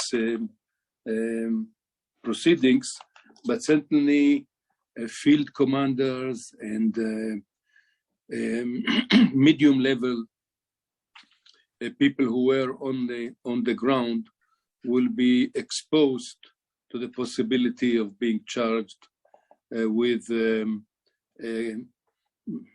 violations of crimes against humanity and war crimes, violation of serious violations. As we have seen in the news, eyewitnesses reported all these atrocities. I want to make, with your permission, Yona, few comments about the a number of points that were made.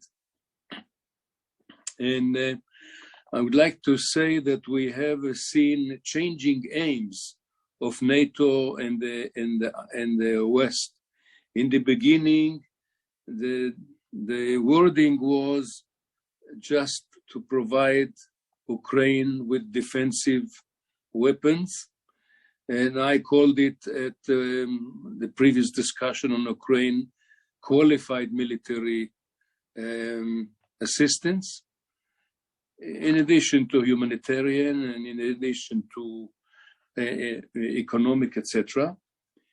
And but over the weeks after Ukraine has shown courage and ability to withstand the Russian forces, the West decided to upgrade its support. And today we heard about a package of $33 billion of President Biden for Ukraine, which is, I would say, dramatic in the context of the Ukrainian war. But I think that it is legitimate to expect more coordinated statements from the West about what are the aims. And we heard from Ambassador Hunter about the statements that were made by Defense Secretary Lloyd to weaken Russia, and then some reservation on the part of President Biden. And so I think what is important is that we should see coordinated statements and communications on this point. And my last point is I see a direct link between the issue of deterrence, which were justifiably emphasized by General Clark and Ambassador Hunter. I see a direct link between their statements and the analysis of Professor Matijas about the defense budget.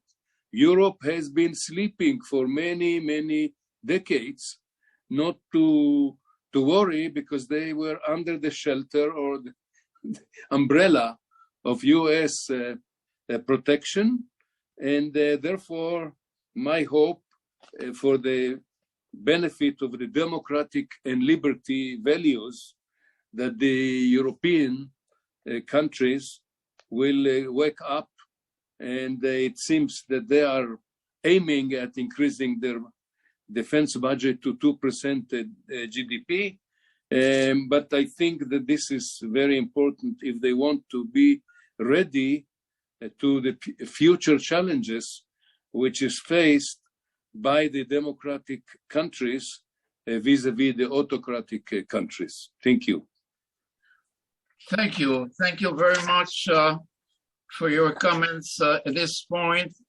And last but not least, we are inviting our colleague Bruce Warnwood, who is an attorney, I may say, but also a scholar and a diplomat who really worked under President W. Bush, as well as George H.W. Bush, and he contributed a great deal to the discussion related to NATO European security concerns.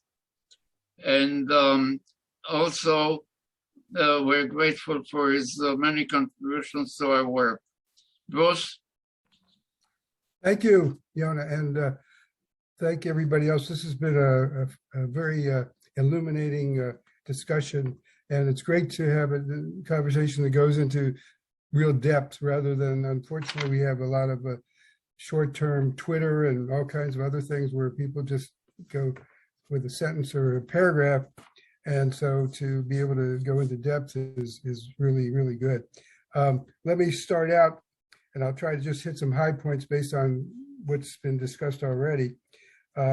First of all, just to note that NATO obviously is alive and well, despite the predictions of a number of commentators and scholars over the years.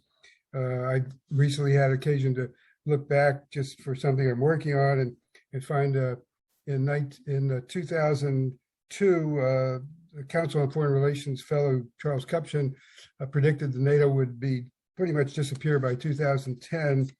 Richard Haas, the president of the Council on Foreign Relations, wrote an op-ed in the New York Times in 2014, I think it was, saying, if NATO disappeared, would anybody miss it? Would anybody feel the need to establish it again? And he said the unfortunate answer is no. He was wrong at the time. I wrote something at the time disagreeing. And then you have professors, the realists, such as Professor Walt at Harvard, who have constantly predicted that NATO just could not possibly continue because it violates his theories of what should happen. But he also has been proved wrong. So we're going to continue. As somebody once pointed out, since the beginning of NATO, there's always been an opportunity for a conference entitled Whither NATO, or NATO Problems and Prospects. And we're clearly going to have continuation of those for a good reason. So let me move more into the substance, although I should say something about my own experience because I think it's relevant. I, just by whatever chance, was the senior Defense Department official dealing with Europe and NATO when the Berlin Wall came down, or just about then through the end of the first Bush administration. So everything that happened, the transitions, the Cold War, the first Gulf War, the breakup of Yugoslavia, all these things, I had what I like to call a second row seat on history. I was not, sometimes I was at the table, but sometimes I was behind the table, but I was at every meeting that Secretary of Defense Cheney had with a European official for all those years. I was on every visit by Secretary of State Baker to Europe as the Defense Department representative. So I was at all the 2+4 talks and everything else, sat in when he tried to mediate to prevent the breakup of Yugoslavia. Fascinating history just to be able to be part of it. And then I was asked, and I came back into the government as the defense advisor at the U.S. mission to NATO, which is the Defense Department's equivalent of the ambassador. And so I was there under the Secretary Gates, Bob Gates. And I was there, for example, when the Bucharest summit took place, and I was involved, which I'll come back to. and all the issues related to that came up during that period and the Soviet incursion in Georgia, etc. So let me go to a few brief points, which I could talk about for a long time and certainly have written about. First, with respect to NATO enlargement. Is there any lesson to be learned for NATO's future? Well, some people have been writing and arguing, and some of them argued in the past, that NATO should never have enlarged. It was a big mistake and it provoked Russia and Putin. I just reject that fundamentally, as do many others. And I don't think the case has been made very well.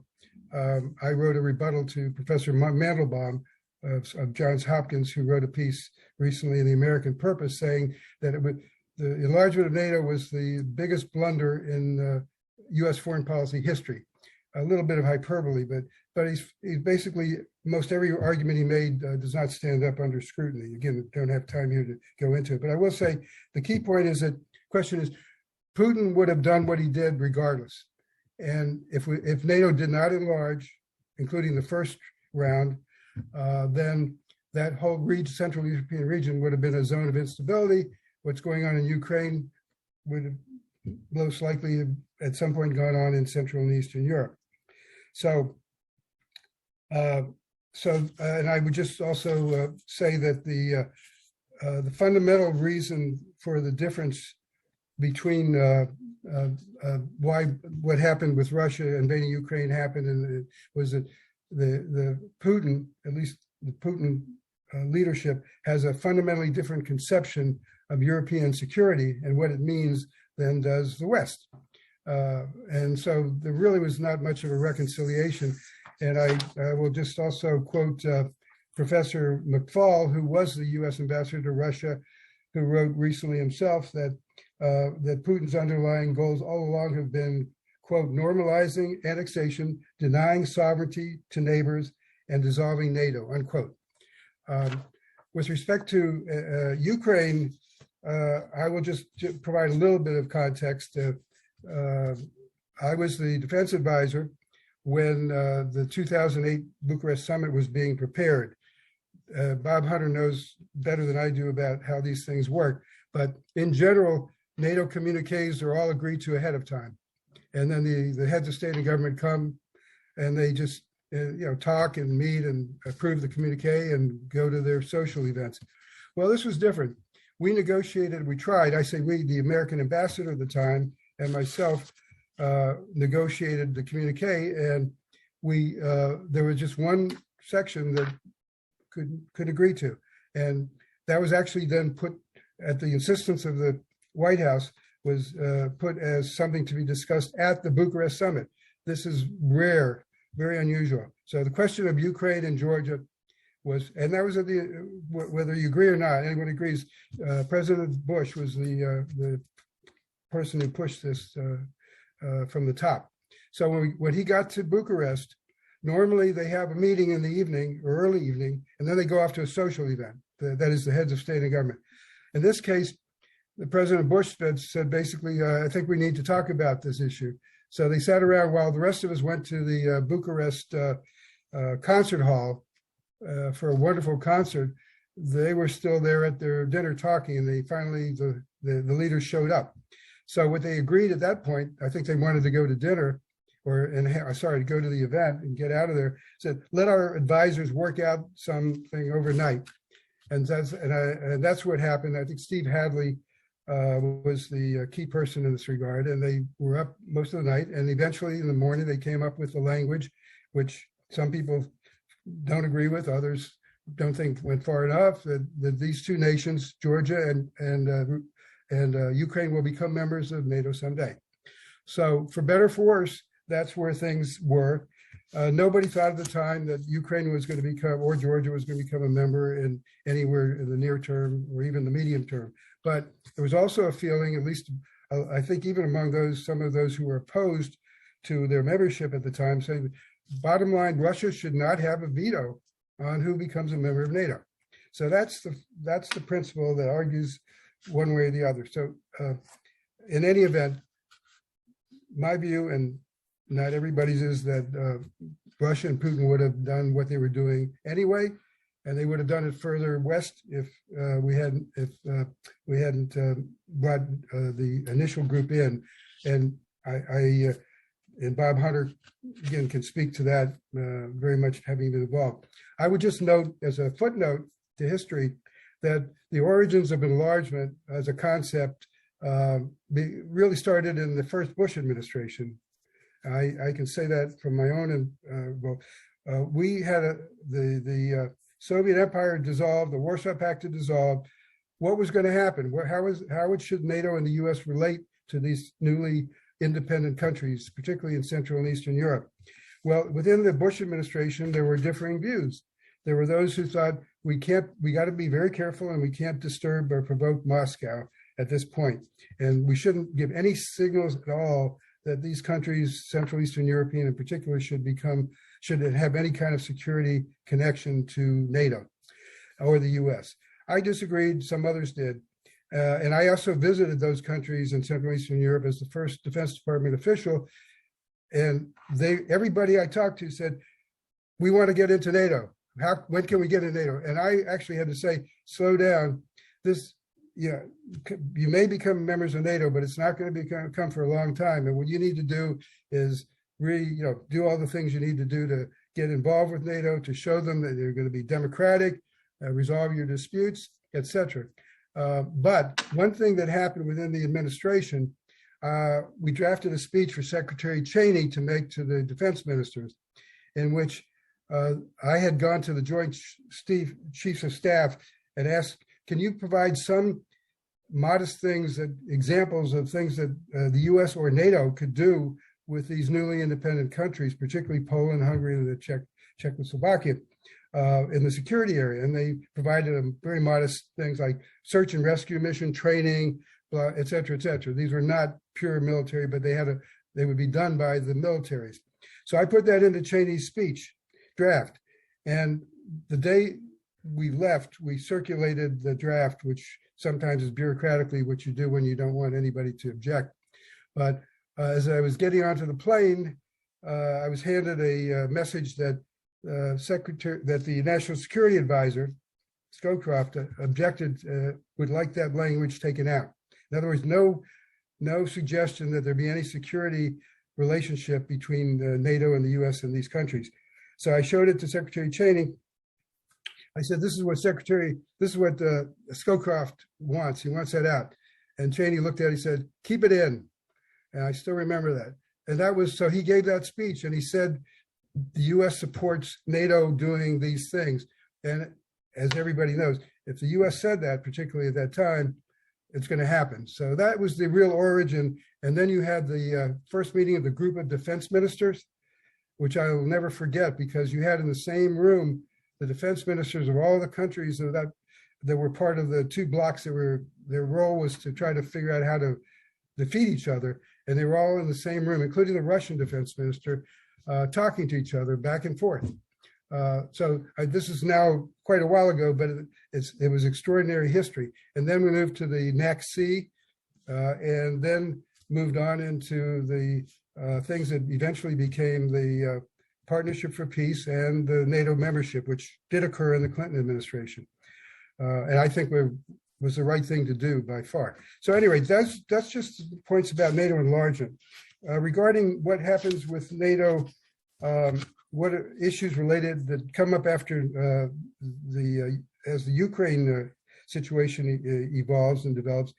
Obviously, some of them have been covered. There's a number of different issues that are up in the air or uncertain, and could have a real effect on NATO. For example, aside from the defense spending as such and defense capabilities and what the US does now in terms of changing its posture in Europe, you have the question, well, what about Hungary? How are they going to fit into this sort of Russian, the coalition against Russia, if you will? How about Turkey? Turkey's been playing a sort of a double, triple game for many years, and let's just see where they're going to end up. Germany in particular, it's already been talked about. That's crucial. The discussion today in the Bundestag has been referenced. It was a non-binding, but it was extraordinary, overwhelming vote to support strong measures against Russia. Sweden and Finland. That is also, has been mentioned, could be very important. I remember going to Finland in 1991 with Secretary Cheney. And even at that time, there were op-eds and opinion pieces saying Finland should join NATO. And I thought this is extraordinary because obviously Finland had been neutral, or at least not aligned for such long. Sweden, as some of you may know, we visited facilities in Sweden with Secretary Cheney where they had been set up in coordination with NATO under the radar screen to be ready to be used in a case of a crisis or conflict. So Sweden was neutral, but it also has a long-standing cooperation with NATO. Both Sweden and Finland have had officials in place at NATO for a number of years, including when I was there. I would always back brief them after the NATO meetings about what had happened. They are already very engaged with NATO. It would be very significant historically, but in terms of day to day, it wouldn't necessarily be that different if and when they join, which I think will happen. The other big issue is in China. How does NATO deal with China? Before Ukraine happened, there was definitely a movement at NATO to take on some role and responsibilities with respect to China. That should continue. It may be challenging, but NATO can walk and chew gum at the same time. It can continue what it has been doing, which is connect with its own partners in the Asian region, Japan, Australia, New Zealand, etc. And it can also work with the so-called quadrilateral dialogue members as it could do.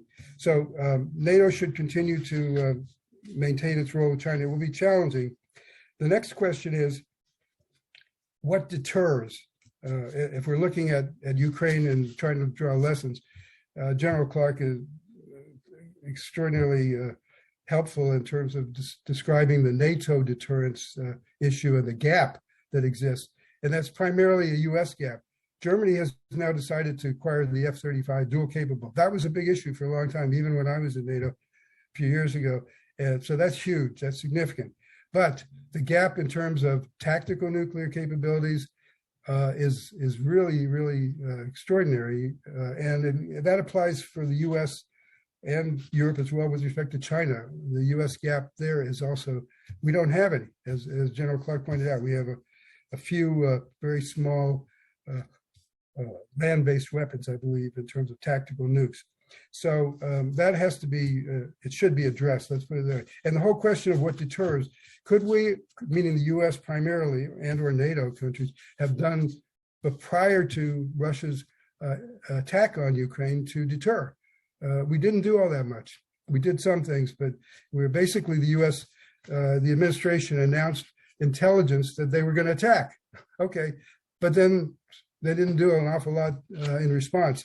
So we'll never know for sure, but you certainly can question whether strong actions prior to the actual invasion might have deterred Russia. So I think that's something to be looked at very carefully. Last point is I think a lot of the perspectives that have come out on what's going on with Russia and Ukraine reflect sort of the differences between those who focus more on values and those who focus more, I guess, on realpolitik. I happen to be one who believes that both can be pursued together, but that at the end of the day, values are an essential part of not only the US psyche and DNA, but as well as NATO, from everything that's it's in the charter itself, the language is there, and from everything that NATO has been doing, that free society, democratic values, etc., are essential. And that is the motive, for a lot of us, that's a motivating factor in dealing with Ukraine. And rather than just talking about it in sort of abstract, dry geopolitical terms about finding some kind of settlement, because we're talking about a fundamental attack here that on the rules-based international order that's been established at least since the end of World War II. If for the first time a nation can aggressively use major military aggression to annex territories offensively. And so we have to keep that in mind. This is a values issue. It's an issue of international system, and not just a matter of geopolitics and power rivalries. At least that's my take. So let me stop there. Thank you. Thank you very much, both, for your insights. The clock is ticking. I would like to ask our colleague, Don Wallace, can we try to invite General Gray for some comments if he's there? Well, Yonah, he's there, and let's, General Gray, you have 3 minutes. Yeah, my thoughts is I think, we certainly, it was a great session, and I want to thank all the speakers. It was a very, very informative and, of course, very current seminar. It occurred to me throughout the entire list of presentations that we very clearly need to have a comprehensive international strategy on this whole affair, not just Ukraine itself, but what happens after, what are the options and so on. And above all, it has to be not just a military strategy, more importantly, a comprehensive, all elements of national power strategy, so that the economic and political, societal, all the other thoughts are cranked in, because and it has